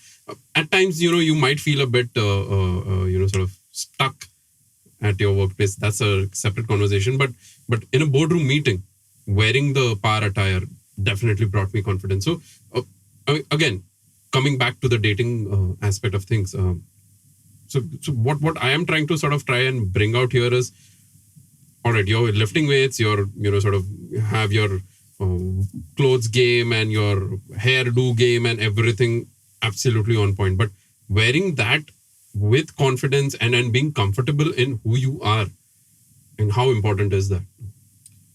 Yeah. So you have mentioned over here that, for example, I'm fat, and I see myself as a very fat person whom a girl might not want to date. So I'm hitting gym, and I'm seeing myself getting fitter and fitter every day, but I'm not fit enough like that guy who is actually dating three girls at one particular time. So I'm actually comparing myself with that person right now. But that should not be the game. The game is all about becoming the better version of yourself each and every day. So when you see yourself in the mirror each and every day, and I would like to give you a hack over here. Try to click pictures every day. Click your picture naked every day or semi-naked every day, and save it in your folder and lock it, basically. After 180 days or 200 days you have hustled for every day, just go and look at those pictures, and that is your success, basically. The kind of person you have become right now and the kind of person you were at that particular time, it would give you a boost of confidence, that what you were at that particular time and now what you have become. And this is something really, really difficult, which people do. Starting is not difficult. Maintaining the consistency is difficult. Absolutely. The consistency is something which we all require in this world, and which we do not talk about. You must have heard so many podcasts about that, how to become fitter, how to get this kind of thing or that kind of talent. But having consistency is something which no one talks about, and it cannot be talked about also. Why? Because consistency is something which drives you to the end, till the end, and which no one can give you with the podcast or with a book or something like that. That needs a vision, that needs a motivation, that needs a vision is something which I would say, because vision is something which should not or which cannot be completed anyway. For example, my vision is to kill poverty from this planet, which can never be completed, and that's why I will keep on going till my last breath. So that is something which actually makes me drive, right? So talking about like your question, which you have talked about, that how to get rid of that anxiety or how to get rid of that particular thing, approach anxiety. So I'm just saying about that. Try to click pictures and see yourself in the past or the day before yesterday or something like that. You will see changes, like, और वो अचानक से नहीं दिखेगा. After 6 months, after 200 days or 1 year, you will definitely see a drastic change. And actually, what you feed your mind also matters a lot. Definitely. That is Definitely. a major chunk. I mean, That is a major chunk. So, never I mean, ever speak negative to yourself. even a guy like as handsome or a Greek god as Ritik, if he cannot walk the talk the walk, क्या होता है basically? Walk the talk, basically. Let's walk the talk. I don't think he'll be attractive. Exactly. Agreed. So every body, a physical structure which involves your fashion, your styling, Right. everything. So that has to be backed by a very strong personality, the inner personality. The demeanor is physical. So the minute you enter the room, the vibes that someone get from you, that is the physical demeanor. And the minute you start talking, you open your mouth. Exactly. The initial 5 minutes. So A lot of people can make conclusions within the first 5 minutes and they'll be like, you're full of shit. Let's cut it out. Or, oh yes, this is something good. So maybe the approach anxiety is done with now comes as the whole part of driving a So conversation, it's like right? I heard Kevin Hart say once that every true lesson starts with a moment of disbelief. So if I were to say you could be the next Vicky Kaushal, or let's say you've got your office has 200 employees, out of which 80 are female, and if someone tells you that you could date the hottest chick from your office or from your college, right? You still would not believe. If someone says that I will teach you how to do it, you still won't believe.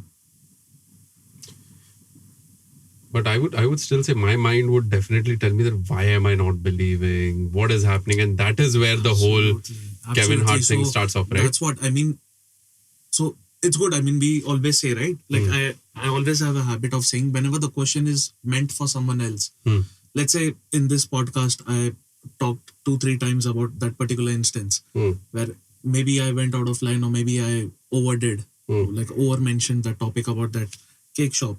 So if I leave this room and we conclude this night, if I think, oh, maybe he got hurt, it's okay. I mean, I don't care. I was okay.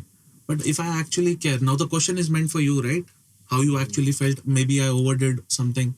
So I should directly address it to you. When the question is meant for others, how the hell are you answering it? So the problem is that a lot of things, a lot of inner talks, everyone talks to themselves, right? And most of the times, where the inner game comes into you are play. the doctor and then you prescribe it yourself. Exactly. तो मैं doctor के पास जाने के बजाय खुद से ही बात कर रहा हूँ कि मुझे पैरों में दुख रहा है, मेरे को शायद सियाटिका ना हो, चलो मैं मूव लगा लेता हूँ, है ना, चलो कोलगेट लगा लेते हैं. This is what we call as band-aid solutions. And So this fucked up. Yeah. So what fucked up? That is exactly is what is fucked up. And This is where- and so this builds curiosity in me that I need to know the answer to this question. Right. I cannot just conclude talking to myself. So if persistence, right? Exactly. If you want to see it through, then you would be bold enough to ask people a lot of things. Yeah. So this is where the whole inner game thing comes into play. Absolutely. So- When you are not, Like it is like, the whole world is a giant mirror to you, everyone you are going to meet, they are going to reflect exactly what is your inner personality is. Even your friends, even your families, the people you are approaching, everyone are going to just reflect of what is your inner belief. If you believe, uh, you may say like, I deserve this, I deserve that, but internally if you don't believe that, the whole world is going to reflect the same thing, and eventually you will go like, you will completely go nuts thinking about like, I believe it so much but I am not getting it. Somewhere that just reflects, that is an answer. The world is trying to tell you like you are not believing it enough. That is when the inner path, the inner journey starts. When you hold others' opinion, when you give them their opinion more regard, right? You have More that, validation. Yeah, when you validation, seek yeah. validation from that end. So it is all scenario based, right? If it's a client meeting, then obviously their validation matters because you're trying to sell a product. But if in a personal life, if you're trying to approach someone, then that is not the end of line. But I'll still tell you, I don't think that the client opinion matters these days. That is So, temporary. I mean, completely. you could always get back on the table, right? With a Of better course. approach. Of course. So the same is with life. I mean, why if I ask something like if I am approaching a girl, what is the least that so we always say कि अरे ज़्यादा से ज़्यादा क्या बोल देगी तो but what I always say is कि दुनिया तुझ पर What- थूकेगी, दुनिया मुझ पर थूकेगी. my mama used to say काम वो करो जिस पे दुनिया थूके. Sari dunya.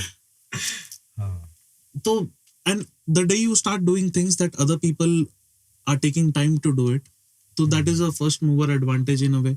Exactly. Yeah. You don't actually, even in all these approaches, the first thing is you don't even And I believe concern there's a lot of yourself with what- self-control and awareness also required. It's like when I say that how do I overcome or how I have overcome my fear of approach. So approaches are like in general, right? Even for work purpose, when I started off sales first, I used to be afraid. Yeah. Then I told myself, what is the least that they could do or क्या ही होगा ज़्यादा से ज़्यादा. They would say no, they are entitled to their opinion and I'm entitled to retain my job. Totally. Yeah. है ना? There are so many People are people out there entitled that to- I could sell yeah. it to. Correct? Exactly. And But there then are वही zillions होता है of कि to reasons what extent why you they don't derogate. do. So in a way you are saying their opinion doesn't matter. It's a contradict in itself, right? If they say yes, then it matters. If they say no, then their opinion doesn't matter.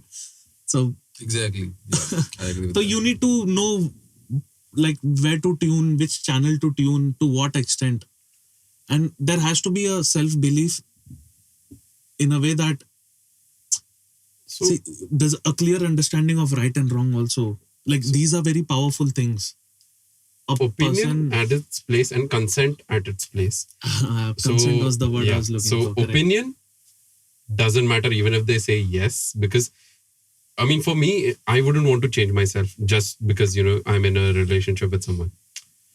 I am happy being the nice person, the amazing floral type of a guy that I am, and I wouldn't want to change that for the world, right? So your opinion, certainly you're entitled to yours, but definitely shouldn't really matter much. But consent, I guess, is of primal importance out here. Sure, she consents you to, sort of take the conversation ahead, maybe ask her number or something of that sort, completely on her. But again, the well-meaning guy wouldn't really put it on himself saying that, "Arey, she rejected me just because of the fact that, I look fat. Maybe she rejected me just because of the fact that I don't talk that well. So bloody hell, hit the gym, read some books, sit with guys, talk to them. Why not do these things? Put in work. I mean, as simple as that. And also I feel, see, just think of a scenario, 3 months into dating apps, Tinder, Bumble, Fumble, everything installed, and I don't get response. So when you said not changing the way I am absolutely clear. I do not want to change the way I am. But then what happens immediately? When I say I am not getting a shot, right? I am not getting a single swipe, then the first thing you try to look at is how I have presented myself.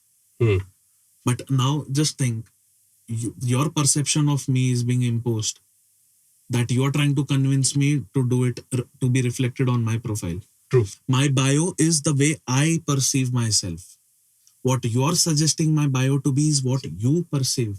So I I asked you to me. change your thought within yourself. But then to an extent, I feel it's like me being flexible as to the type of changes I have to do in order to attract certain audience. But then that's not me. After all, why do I be that flexible? Exactly. You're not your clothes. I get it. I totally get it. But to a person in Rome, do as the Roman does, is what I would usually want to really look at. So if you're at the office, just because you're, a fun person who can just break into a dance, I can. Any time of the day, I can't do that in a serious meeting. In an office, the environment is defined, the rules are set. No. So in the world also, in the very similar way. Nothing is defined. Oh, basically. Absolutely. Why not? In the dating scene as well, the rules are very, very clear. There is going to be a dance of the sexes which is going to happen. The guy has to woo the lady. The lady, of course, she has certain values which she is trying to, look in for that particular person. So that is where the dance is certainly going to come in. I get it where you're coming from. That, why do I need to, put in that work to, why can't someone accept me for who I am? Sure. So again, the reason I highlighted this fact is, when I'm doing this, that I don't want to change a bit, then I have to be open and be accepting to the fact that the outcome won't be in my favor. Come again. So when I say that I won't change my bio, I won't change the pics. I feel this is how I would like to be represented on a dating app. And you clearly say this is the very reason you've not been getting any response. Correct? So you have to take responsibility of your actions. Absolutely. So when I'm being adamant on my approach, then I cannot blame these apps. You cannot, because... So I have to wear what is sellable. Like I have to be sellable, right? So I cannot be cribbing like, bloody, I'm not getting any responses. The world has gone to shit or this or that. Because so either I change or I don't. You enhance. You actually, the dating app... Subtle way of... So if you look at the research into dating apps, it is completely, I would say, for women, it is completely easy to get matches. But for men, it is actually, I wouldn't say we should even spend a lot of time on dating apps, because it is completely rigged to get the money out of the pockets. So it's end of the day, it is a system. So you play as per the system, and you don't become philosophical. I would like to interrupt. Why do you think that it is very difficult for men to get the matches as compared to women? Because if you try to, maybe just try creating a fake profile with females. So I had suggested this to a friend. So what he did, he created a fake profile with a females, maybe name and fake picture. And pictures, yeah. Exactly, from Google Images or something like that. The moment he just successfully created the profile, the moment his notification was you a slaughterhouse. It was a slaughterhouse, genuine tendency, constant, right? Keep swiping without even looking. That is what we become call a workout now for the finger. Yeah, exactly. So that is what we call arms race for men. If you look at a man's profile, so here the 80-20 rule applies. 80% of the women are going for the 20% of the top profile. And that is already proven. That is a scientific Come again. 80% of the women, they go for 20% of the top profile. They would prefer to go for those profile, because that is already proven in the research. And so for that, for guys, either most of the guys even actually do not have any idea what works on dating profile for men. So they would maybe put a lot of selfies, maybe put a lot of pictures with pets. Not pet pictures would still work. I understand in terms of what sort of a profile then you would be ideally wanting to create. Somewhere where you display confidence, you display high value, you display the whole innate need for the woman to just even speak to you, for that matter, or the opposite sex, for them to even speak to you.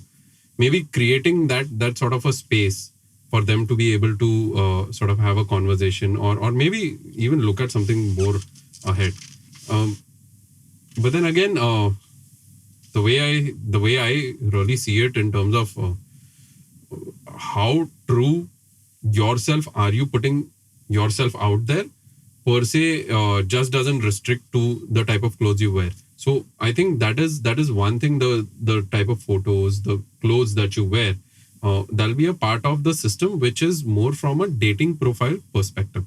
But as a person, I would say, like AB, you used to tell me that a liar should have a good memory, right? I mean, if you're pretending, you definitely should have a very good memory. So I think it's much easier for you to just be in your own skin and just own up a particular simplistic fashion sense, which Bhavesh was just sort of talking about. But again, if I have to steer towards the direction of how vulnerable can you really showcase yourself out there, I think that is something very, very tricky and something which is definitely up for discussion. So for me personally, as an individual, I have grown into a more confident person through picking up dancing, before which I would be the person who would possibly not try to make my intentions clear. Maybe operating out of fear, maybe operating out of the whole I am not good enough for that person per se, but only to realize that I would typically put the actual me out there in terms of all my shortcomings and all my flaws and everything. I understand, but somewhere I think I was kind of shirking away from the responsibility of it, wherein I could have been more responsible in saying that, what, these are my demons to deal with and not your burden to carry, right? So I mean, that would have been much easier for the lady. Although I do understand they come from a space where they say that, what, you should be your honest self and show me your vulnerable side. Sure, you can show it, but certainly you need to have that whole responsibility taken by you. Like we were talking about integrity. Take complete responsibility of your vulnerability and do not let anyone, I mean, I repeat, any fucking one tell you otherwise, or even try to puncture your back just because of the fact that you've showcased your true self. Be completely vulnerable, for sure, with someone who you want to be loving, but certainly keep that in mind that if you're vulnerable, there are going to be certain consequences which are going to happen, and it comes with time. It just doesn't happen on your first date or maybe your first meet, or even for a month. I would say I'd refrain from it. I mean, Bhavesh, Wayne, man, how does that work out? If am I even making some sense out here? Yeah, definitely you are making sense over here. I would say showing up your vulnerable part on the very first meet when you are going to meet a woman is a wrong move, because that portray you as of a weak person or a less value person. Because at the very first, needy as well, right? Exactly, needy as well. You should not say whenever you meet a girl or whenever you meet a woman, it should not be portrayed as that you need the girl. Rather than it should be portrayed as you want the girl. I want you, but I don't need you. If you don't come to me, I'm okay without you. But right now, you are my choice. So if you say no, it's okay. The choice is being rejected. I will choose someone else. That's the thing which you should always wear as a confidence. That whenever you go approach a girl, you should always say, I want you. I want to talk to you. I want to go out with you. But I do not need to go out with you. I do not need you in my life. Without you, I am complete. But if you are there in my life will be more cherished. My life will be more cheerful. So that is what you need to wear always on your clothes, on your shoulders, that you're always complete. So whenever if you're thinking that if you're not happy without a woman, if you're not happy without anyone in your life, and you're thinking that that if I meet you, or if that girl comes into my life, I'll be happy. No, you will actually end up making her life more miserable. So that's the thing. If you are unhappy alone, you are not going to be happy with someone else. So you need to be happy in your own space. You need to be happy, and you need to be more confident in your own space. Then only you can actually synergize with someone else's energy, and you can make your space more happier. So the only thing, or rather, I have given a good topic for our next podcast, that how to be happy. So like the good topic is well, like there are more things to talk about over here. So I would say that showing your vulnerable part on the very first meeting is a wrong move. You should always say, you should always show your vulnerable part, but with a sequence of meetings, because showing your vulnerable part is actually you are showing trust in her personality or in her character, that you are saying that I am showing you my weakest part. That means I am expecting that you might not damage me or you might not harm me, because I've shown you that this is my weakest part. So that actually brings up more confidence and more stronger relationship on the table. So if you are actually showing a vulnerable part, make sure that you are showing it on the right time and to a right person. I think that's just it. I mean, again, it's more like the risk that you take, right? By showing it to someone per se, and what he or she does with it, that's the later that you face. I think it's fine to show your vulnerable part, but I would still try to be holding that in my hand, because in the past I've maybe shown my vulnerable side way too easily, and then out of my own convenience possibly said that all right, sure, I can relax now that I'm vulnerable. She knows all my demons. Now she has to accept the way I am, and that's a burden which I wouldn't want anyone to live with but myself. Your relief is other person's burden. Absolutely. I mean, think about it. I mean, I'm like, sure, I have certain X problem, and now that she knows that I have this X problem, so she should be definitely okay with it. I mean, that's a very stupid space that I've been in. But I think what silver lining came for me was to realize that there was a problem first off. I didn't know this was actually a problem, that there are burdens which are being shared with someone else. Second was to kind of work towards the problem. Now, for everyone, there is a different route every person or takes towards finding himself, herself, or finding that confidence. For me, it was, like I said, was through dancing. I picked up dancing in 2007. First, I used to teach and took a gap. Yeah, so I was saying 2007 is when I started dancing, took a gap for a few years. And I mean, few years where I was the least confident of my version. When did you resume? 2018. So hiatus. So it was such a long gap. Yeah, 10 years of gap, and the worst. I mean, the most least confident I was during those 10 years. Possibly least confident at work, least confident in relationship, least confident with my family, least confident while I'm studying, or least confident in general. I mean, what happened was I came back here. I realized that something was missing. I found some post about dancing. I said that I should pick that up. The day I picked it up, I think it was kind of a push. I was a bit worried, will I be able to do it or not? But then I wasn't really inconfident at that particular moment, for a fact that I'd done it in the past, so I was coming from that particular place. Only later on to realize that, there's more to it than just dancing. So sure, I enjoyed dancing for a year. Then I saw others taking my videos in terms of learning material. I could see myself, and I wasn't comfortable. So that's where the whole journey began for me in terms of finding my confidence. If I wasn't comfortable seeing myself while I was dancing, what should I do about it? That was the question which I went out to answer.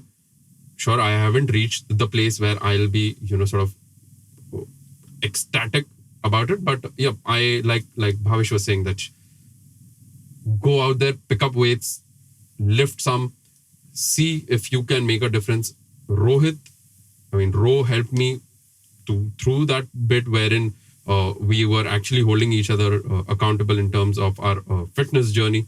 I don't think I'm super fit right now, but yep, I am a better version of myself, certainly from the last time that I saw in terms of the dancing videos. But no, that also brought me to this whole world of going out there and at least speaking to the women with the right intentions, right? So initially I would be, hey, chal, let's be friends, and let's see how that goes. So it doesn't go anywhere. It only goes as friends, all right? It's as clear as that. But certainly that'll be very shady of you also if you really sit in that space wherein you're just friends and you're waiting for that right time to pounce on that person the minute she gets single or something like that. That's damn shady for me. And personally, I won't be able to do it. So I make these days my intentions very clear that what I'm looking for, XYZ. If this is what you're looking for, we could go ahead. If this is not, it's perfectly fine. And I mean, more power to you. You want to be friends. If I have time, I will be able to. If I don't, please don't hold me accountable, because my friends don't do that to me as well. So that's something which is very, very clear in terms of the space that I typically come from. So all this confidence building, I mean, owning up to your own skin, your own masculinity, I think that was very, very helpful. Knowing the fact that, I have the best of the interest of everyone that I have known, or anyone for that matter that I've been sort of dating, or even at my place, or my friend circle, or even my enemies for that matter. I think of it that I come from a very good intention, and I would love to keep it like that. So again, if I have to recalculate the overall discussion that we had today, I think it is more about being comfortable in your skin, and at the same time, wherever you're finding problems or wherever you're kind of operating out of fear, work on it. You cannot just sit on your ass and say that, what, someday it will happen on its own. No, sir, that day is never or rather that day is today. You need to make that happen. So I mean, that's where I've been operating from. That's something which I have really cherished and learnt it the hard way after 32 years of my life. And I think I'm going to be very, very well sort of holding on to it and maybe growing it into even more better as a person. So the whole need for having a podcast was this as well, in terms of learning something new, and in terms of sharing with each other and having that space for others. So yeah, that's been very, very helpful. But again, question to Ro, Bhavesh, or even AB for that matter. How does friends or maybe having a support system help you in terms of getting that confidence in place? Do you need people to hype you at times? Do you need someone to actually show that, you know what, I believe in you, so you should believe in yourself? Now, I'll tell you where I'm coming from. So today, yesterday I was speaking to a friend. She asked me, why do you believe in me so much? I do not believe in myself that much. I said that, you know what, it's a very cool ninja trick that I use. I show believe in you. You show believe in me. So by that power of transfers or whatever the math is, you believe in yourself. And that's where the magic happens. So, I mean, that as a support system, really, I mean, she was happy listening to that. And I mean, for me, certainly having people around who help me boost confidence is definitely an up. Not that, I am least confident alone, but yep, I am trying to bring that in. So people and confidence, how does that math add up? Anyone? So yeah, I would like to add on this. You definitely require someone to actually hold your back whenever you are at your lowest level, when you are very much feeling very low, and you need someone, because they actually have let me just break this down. Whenever you are feeling low, you are into a different level of vibrations of your feelings. So you are actually vibrating in a very low particular thing, and at that particular time you need someone who can actually take that vibrations up to high. Because feeling low or feeling very much sad or feeling very low, like less confident, is just a state of mind. It's nothing else. So I agree. You just need to change it, and you just need to charge it up. So if you have someone who is already on that vibration, or who is already vibrating on that particular level, they will take you automatically up to that level. That's the only thing, because many a times you just go into your like flashback, and many a times you just think like that. How many times you were feeling very much sad, or you were feeling very much anxious about a situation? For example, a very very latest example happened this time with me. I was actually paying someone with my bank's app, and that particular person just said that he didn't receive the payment, and it was a very good hefty amount. So, and he sent me the screenshot that this was the account number which I sent you, and you have sent the amount on a different account number. And my world was shattered for like 1 minute or 2 minutes, that how can such a big mistake can happen with me, because I am very much precise with my transactions. First of all, I transact for like 1 or 2 rupees on that particular account, and then I go for the very big amount. But this time, because it was very much urgent, so I did I did that thing, and I was like, I cannot accept this, because I cannot believe this, because I'm very much like precise with this thing.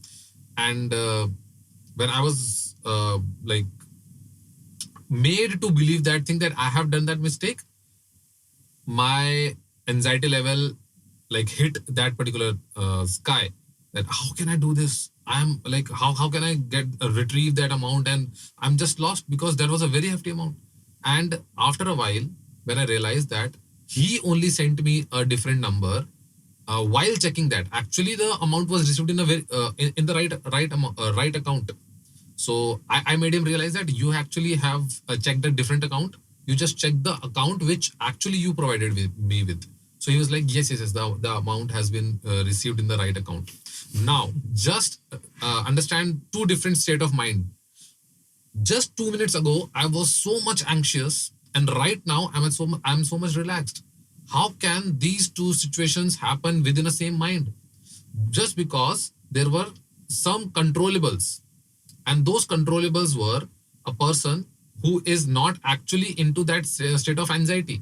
So if a person is with me who is not in the state of anxiety, can actually bring down or take me up to that particular state of mind. For example, if I'm feeling sad and if you are feeling happy, you can take me to that particular level where I can feel happy. Or if you are happy, I'm feeling sad, I can take you down to a level of feeling sad. So if you have someone with you who believes in you, but if you are feeling down at that particular time, that person can definitely charge you up to a level where you will start feeling confident. So having a person always beside you makes you feel confident. So definitely, but at times even that person to be there to talk sense into you, that hey, why don't you check that message which he sent previously?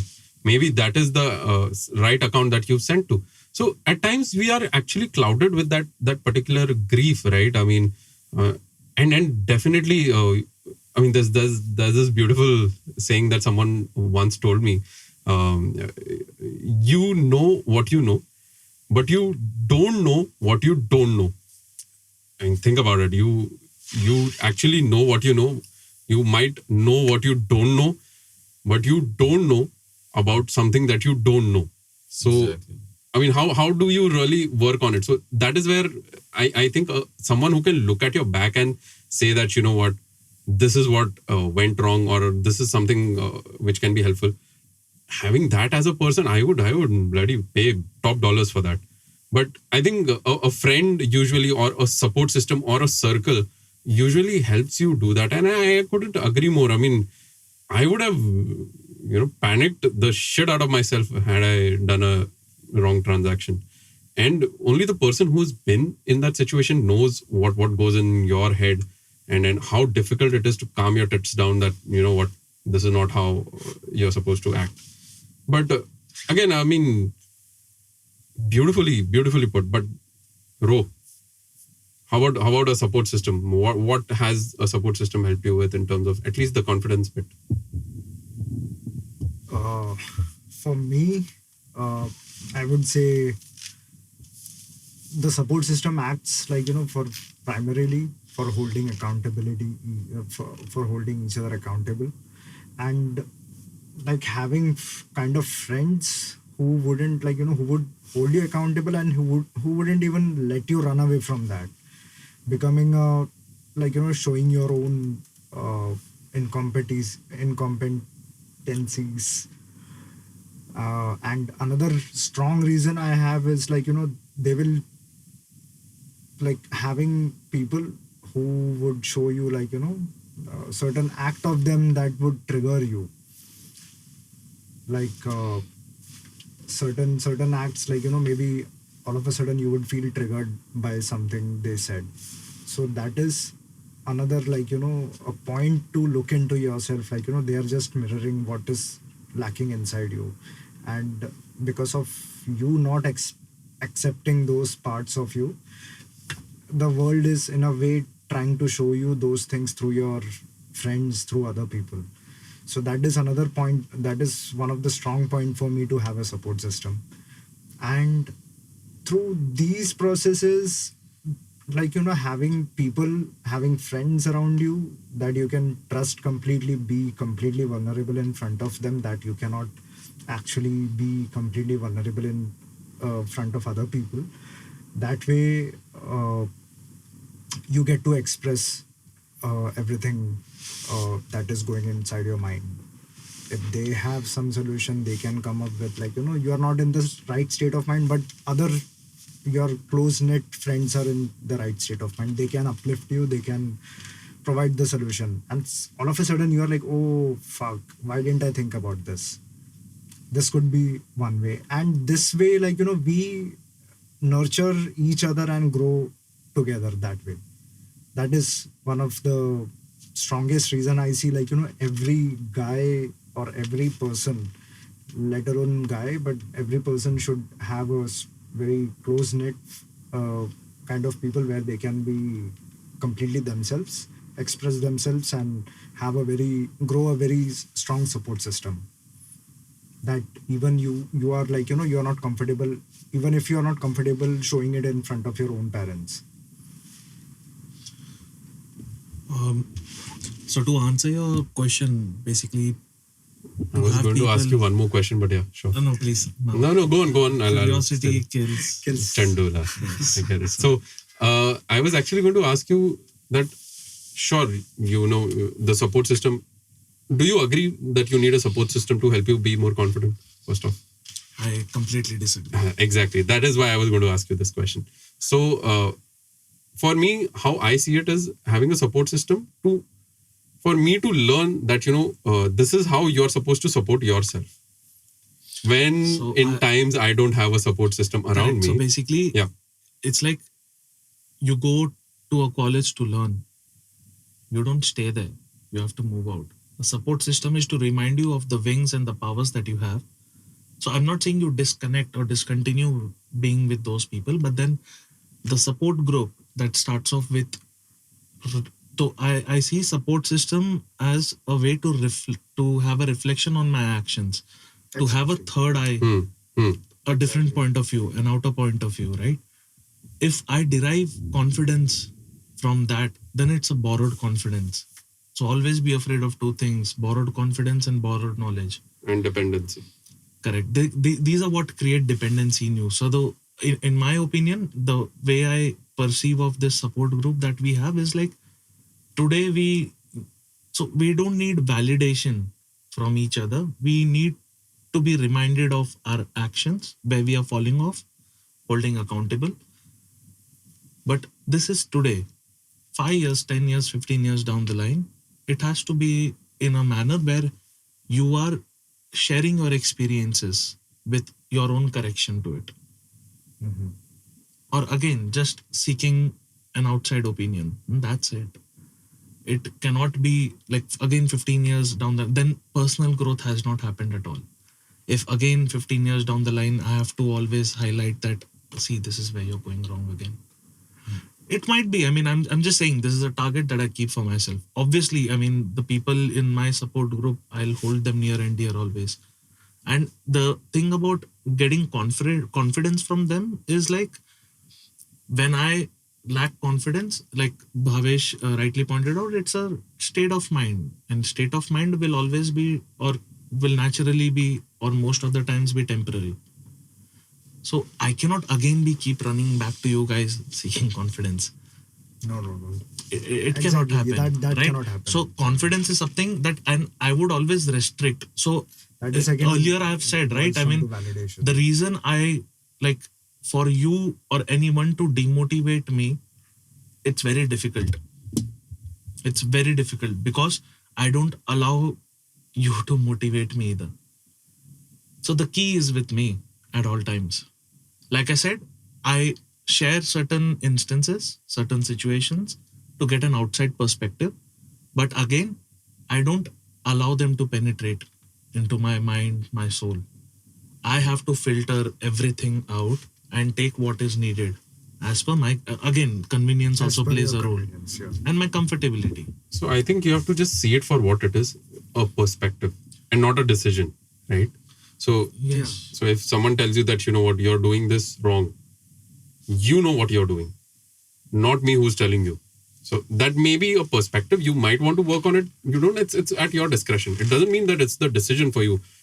I cannot take a decision for you. So- You're doing this wrong. You're a stupid fuck. You should stop Correct, doing this. correct. That's just messed up. So this is like self-imposed responsibility, Agreed, responsibility absolutely. taken. So there would be a lot of support groups, and if they are hearing, then they would beg to differ on this also. Sure. Like, no, this is not something. How can you let other people like you? How can you only suggest? How can you only opine?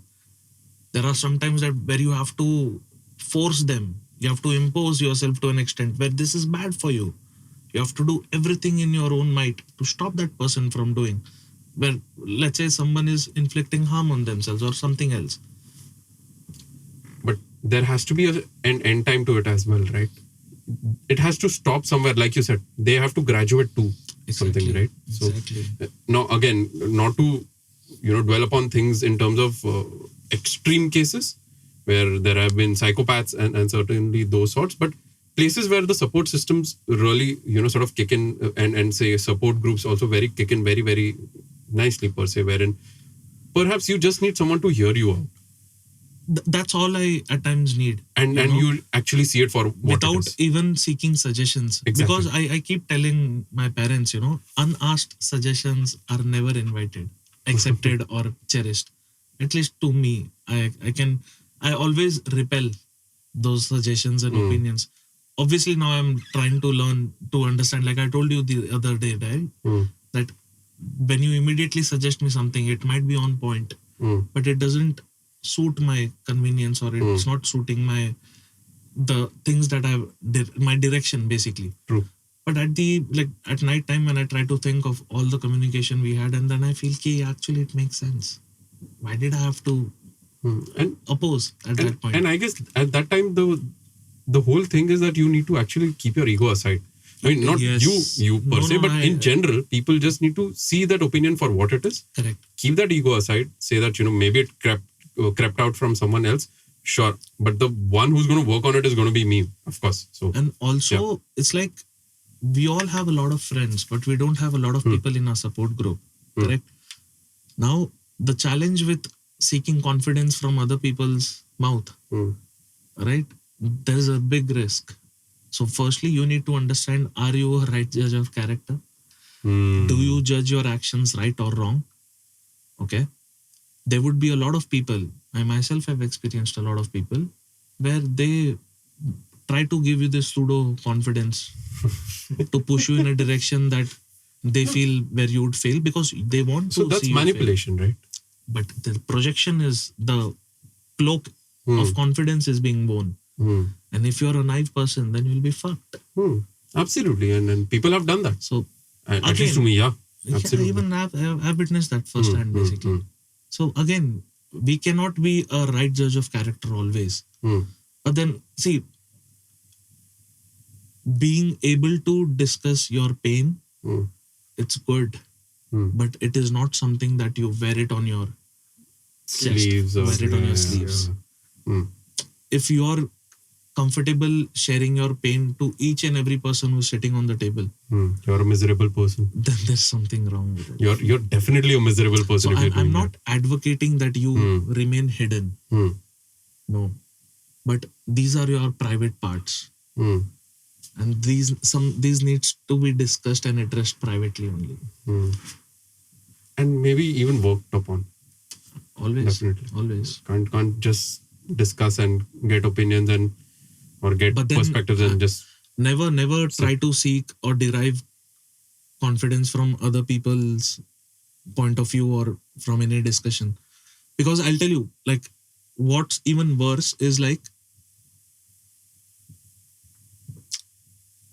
I might tell you that there's this girl that I want to see, okay, that we've been chatting, and I'm not able to sum up the courage to ask her out or something. Now, what you'll do immediately, being a very good friend of mine, pump some good confidence in me, right? like I did for that female, yeah.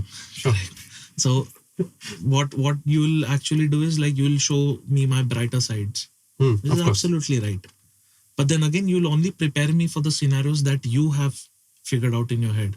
True. And if I'm entirely banking on those, then I'll be dumb fucked where something out of syllabus comes up. Because I've not been prepared. I've not been prepared for that. True. And this will keep on happening if you're preparing me for the interview.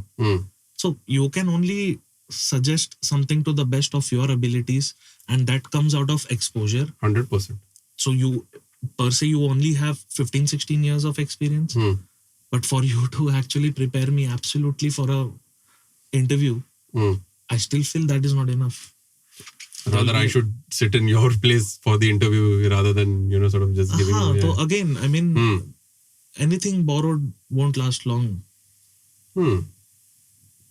Very, very insightful in terms of a perspective, yeah. And then what happens is, then you also want to take the onus to pump confidence in the other guy. Obliged or obligation. Absolutely. Yeah. And I'll tell you, to an extent, it will also tick you off. Weak men will get ticked off when now I'm the one lacking confidence, right? And I'm the one always on the receiving end. So when you suggest me some things, I show it. Like weak men would want to reflect it in their actions. Give acknowledgement or show that, see, I've done this. See, I've joined the gym. I've joined yoga. I've started training. I've started meditating. There's some level of enthusiasm that we get or some satisfaction we get by also showcasing it to the one who suggested us in the first place. Let's say I tell you a vision board, like it's good, it works. You showing it to me, I as a person I feel good. But he implemented that. Works for him. But then it's again a very bad habit that you're setting me on for. Now again, depending on how I perceive things, but then what happens is, again, same thing. You influencing me always and me not being able to influence you again makes me, my perception of myself could also be weak. So, I mean, if you're in a room full of people you can't learn from, you're in the wrong room, right? So, again, if you are only in the room where you're either only giving or either only taking, perhaps you're not in the wrong room, right room, sorry. That is also taxing because again, if the entire burden of handling someone else's day-to-day confidence matter is on you, then again, a learned man, a responsible man should refrain from giving that boost of confidence. Always. No, so I think it should be given only till a particular point, after which you need to absolutely draw a line somewhere and say, you know what, you might have a black book, but you cannot be handing it out always. Absolutely. Yeah, exactly. You cannot be handing it out always because that's the way, parenting. Right. Yeah, a teacher is responsible only till the school, and after which there is homework, right? I mean, that's given for a reason. Come on. So how would you summarize your thing in one sentence? Like exactly if you want to say that we should not depend on someone else to actually derive confidence from them. So If I can. It is you and you always, like I said it earlier, like no one has spent, apart from my parents, and even not my parents, no one has spent the amount of time with me for the past 32 years as much as I have with myself. My parents, I still sleep alone. There goes 8-7 hours, right? So I still outweigh them by all means. So I myself have spent the most time with myself. So the deciding factor has to be with me. I think the other day, me and Ro were talking about this. The whole thing to be summed up in one line could be the journey to finding yourself or the confidence is not outwards, it's inwards. Yes. Everything is inside you. I mean, sure, everyone else is going to be either it a needs reflection. conviction, basically. People lack conviction because there's no agreeability. Yeah. Like I said, if I tell you that you have so much charm in you that you can date Shraddha Kapoor, you would not believe it. If you tell me, I would not believe it. But then that leads me to think, oh, is it? And me being as confident as I am, then I'd be like, obviously, why not? If the necessary steps are being taken in any direction, and hasn't history proved itself? Absolutely. Like always, there would be few variable factors. Like there's a very good possibility that money would be involved. Correct. So I want to secure that. So I'm in a pursuit of securing that possibility. So that should not be a determining factor. Then it's upsetting, right? I gather the courage, I gather the skills and the mindset, and then money is the limiting factor. So I want to, controllables. So I see money, I perceive money as controllable. So I'm in a pursuit of wealth. And I like being around people who share the same passion. It is my passion, basically. Big shout out to Shraddha Kapoor as well. We love you a lot. Exactly. Yeah. So I can simp. No, but I mean, come to think of it, I mean, it's actually very important, right? No, true.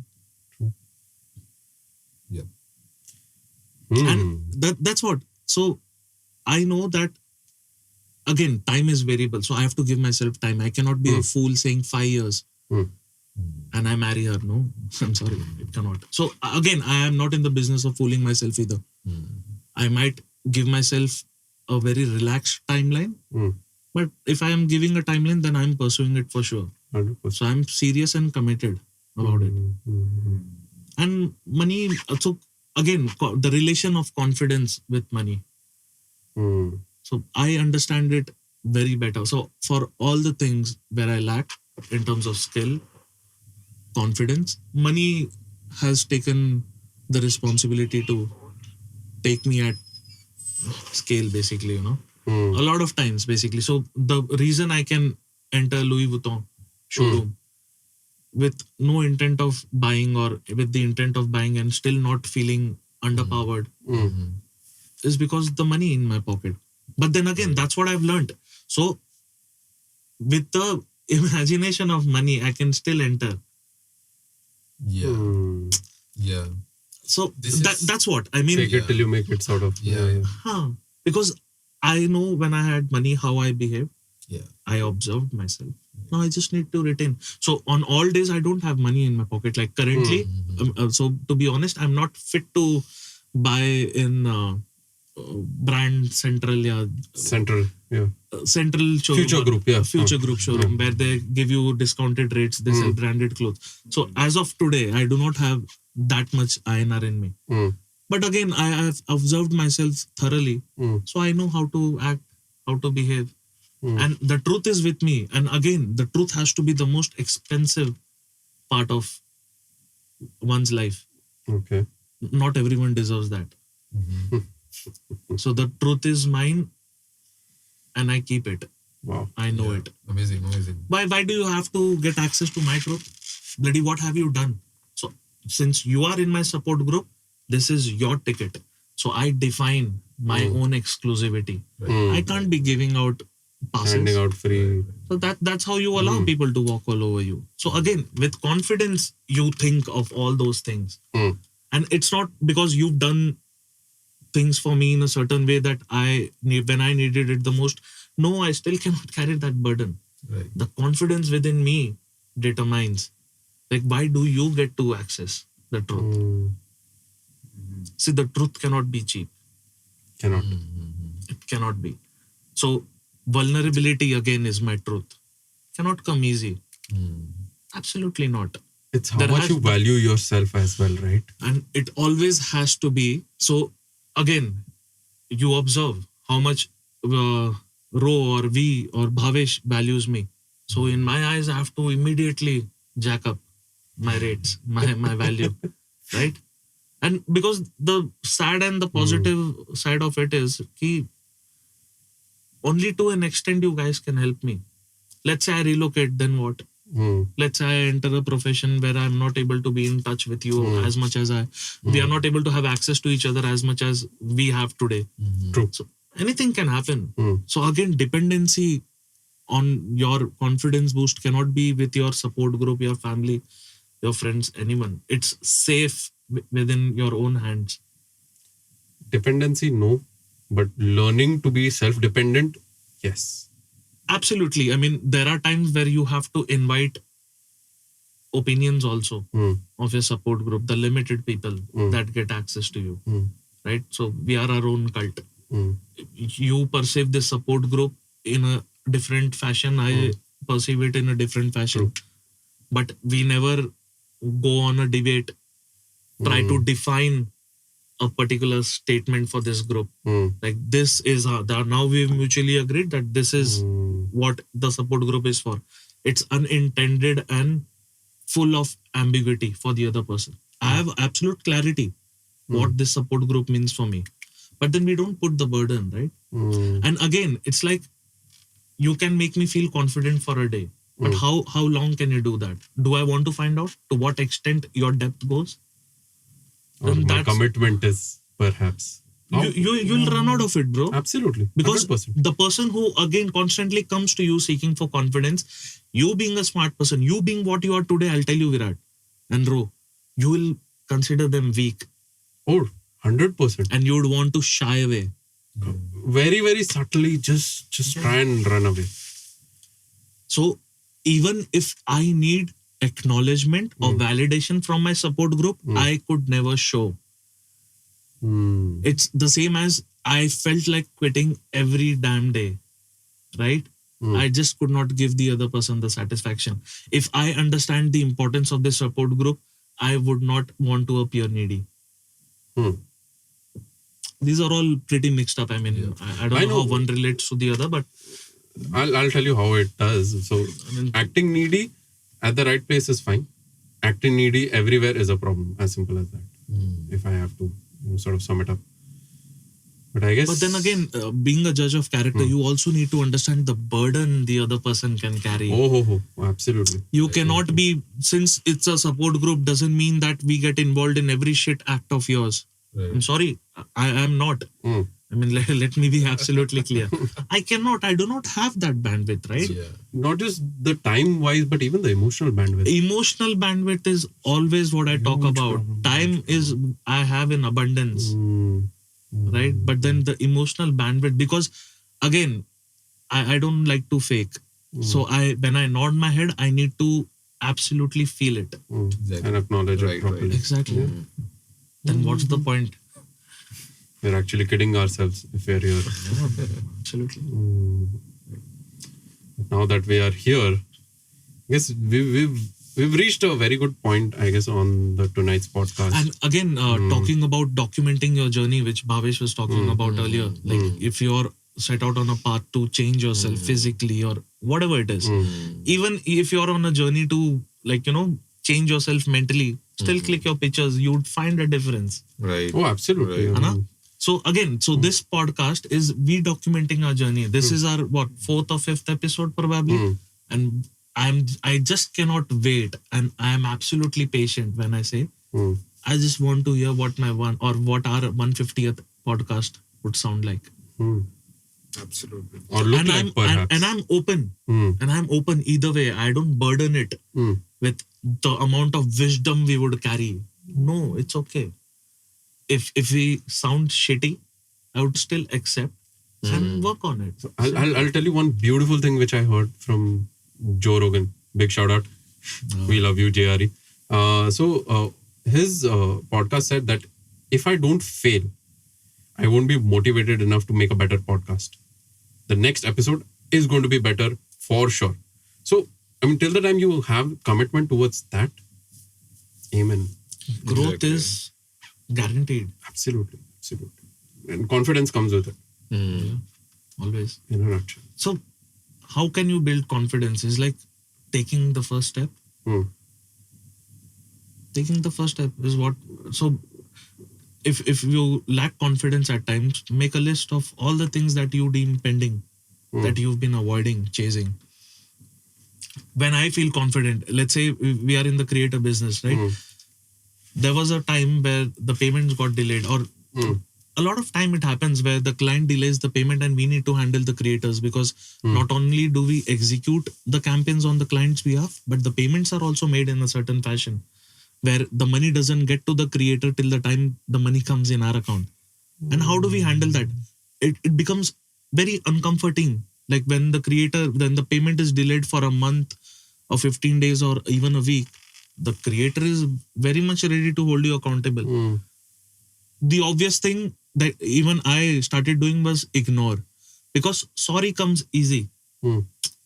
Sorry comes easy rather than, so I ignore your call for a week. I just respond to you on text. And then once I've received the payment, now I'm confident that now I can handle all your queries and calm you down. Then I suddenly call you up, right? Like, oh, now it's done. I'm very sorry for the inconvenience. And what would they do? They're getting the money. They'll be shut. But the day the payment, so what I've learned is not to avoid any calls, to immediately respond to the calls that don't have any answers to. I've got a list to create to be given to a client for a particular brief to run the campaigns. I don't have the list ready. I pick it up on the first ring. Rest is taken care. So the subconscious has become so strong that it's like I don't know where my finger, while typing, I can't remember like whether my pinky is on P or S or my index finger is on which alphabet. You tell me the word and I'll type it out. So even your mouth takes care of you that way. Muscle memory to that level. I don't know how it happens, but the other person is always calm. Because what is the best you can do? Surrender yourself. Surrender yourself. And no war, or you cannot tell me like you cannot win this. Because I know exactly what to do. Cut my heart out and hand it.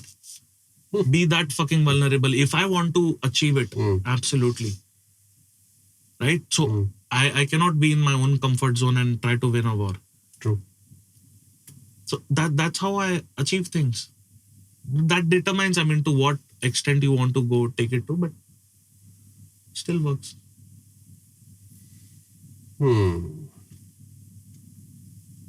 Maybe we've come to a quite a conclusion. Let me kind of try and sum the whole thing up. We spoke a lot about where do we derive confidence out of? How can we derive confidence out of it? Maybe you guys want to rewind and listen to it once again. Surely there are some beautiful moments and a beautiful set of shout-outs as well. But then again, I think the whole fundamental thing about confidence is it's there inside you. It's there inside every single one of us.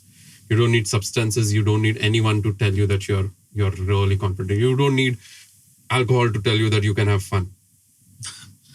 As simple as that. So true. So I'm the most fun when I'm sober. I hate morning hangovers, but that's just me. So yeah, you don't need anyone else to tell you that you're awesome, you're beautiful, you're confident, you're amazing. You just need to believe in yourself. You need to have a plan, and you need to absolutely put in the fucking work every day to make sure that your plan works. And I think that's mostly about it. As difficult as it seems, as easy as we put it as, but that's confidence for you.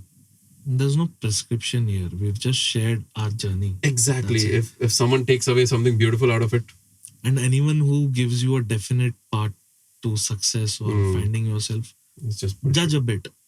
It's definitely bullshitting. Not bullshit. So there are learned men who are able to give you their black book. Who are able to define their path. So they share it with you, right? If you want to do it, if you want to make it big, this is how you do it. But just don't follow it blindly.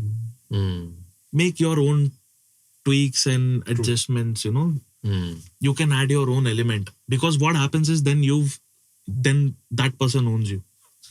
You've become their product. Right. Or that Be a bitch. product of yourself. Yeah, be a product of yourself. Absolutely. And that's how you remain genuine. And I guess feel home with yourself. Be at home within your own company. Be at home. Learn to be at home with yourself. I mean, you Don't are be the a ultimate social temple. recluse. I mean, I'm not asking you. Learn to enjoy solitude rather than loneliness.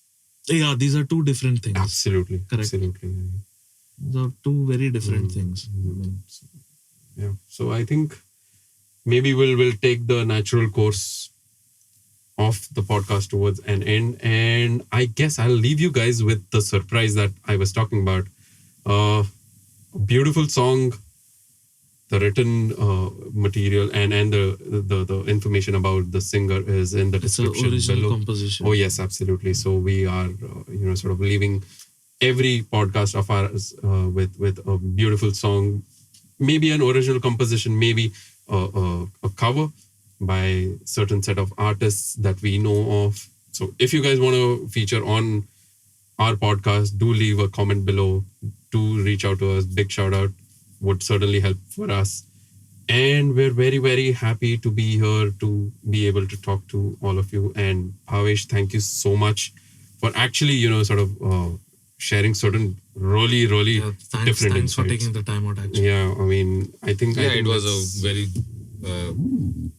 big honor for me to be on this podcast, and I would like to thank Virat, Rohit, and Abhishek to actually invite me over the podcast. And I definitely expect that it would help some people to actually get on the track or in their lives in changing at least 1% of their lives. Even if it has contributed to 1%, we have achieved our goals. And that is something which we are actually looking for. Thank you so much, all three of you. Absolutely wonderfully said by Bhavesh. So I would say, there is the only antidote to the confidence is keep taking actions. Every day you get up, you just be grateful that you are not you don't have your chopped arms or legs and you are not begging on the streets.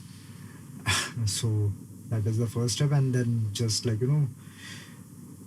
whatever scares you, just go out and do it, irrespective of however you are feeling.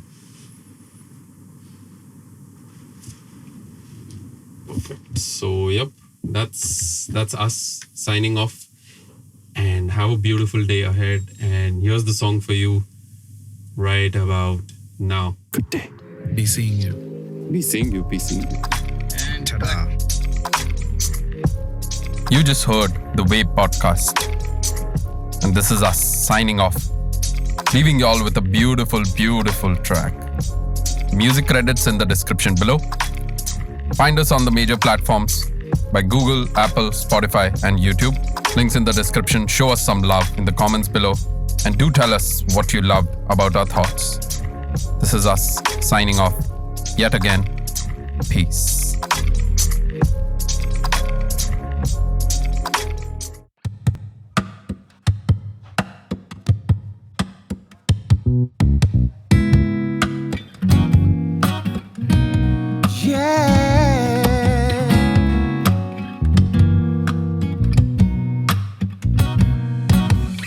Sunday morning, rain is falling. Steal some cover, share some skin. Clouds are shrouding us in moments unforgettable. Twist to fit the mold that I'm in. But things just get so crazy, living life gets hard to do. And I would gladly hit the road, get up and go if I knew that someday it will lead me back to you. That someday it will lead me back to you. Maybe all I need in darkness, she is all I see. Come and rest your bones with me. Driving slow on Sunday morning.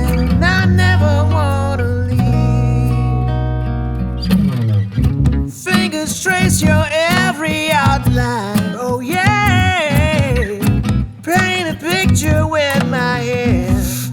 Oh, whoa, yeah. Back and forth we sway like branches in the storm. Change your feathers, sail together when it ends. Maybe all I need in darkness, she is all I see. Come and rest your bones with me. Driving slow on Sunday morning, I never wanna leave. Wanna sing on lead guitars, ladies and gentlemen.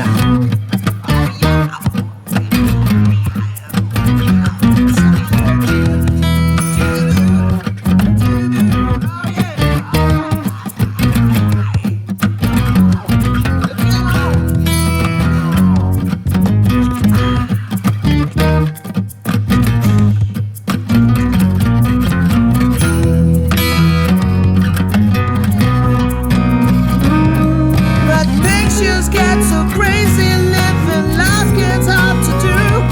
I would gladly hit the road, get up and go if I knew that someday it will lead me back to you. That someday it will lead me back to you. Oh, come on. Baby, all I need in darkness, she is all I see. Come and rest your bones with me. Driving slow on Sunday morning, I never wanna leave. Wanna sing on lead guitars, ladies and gentlemen.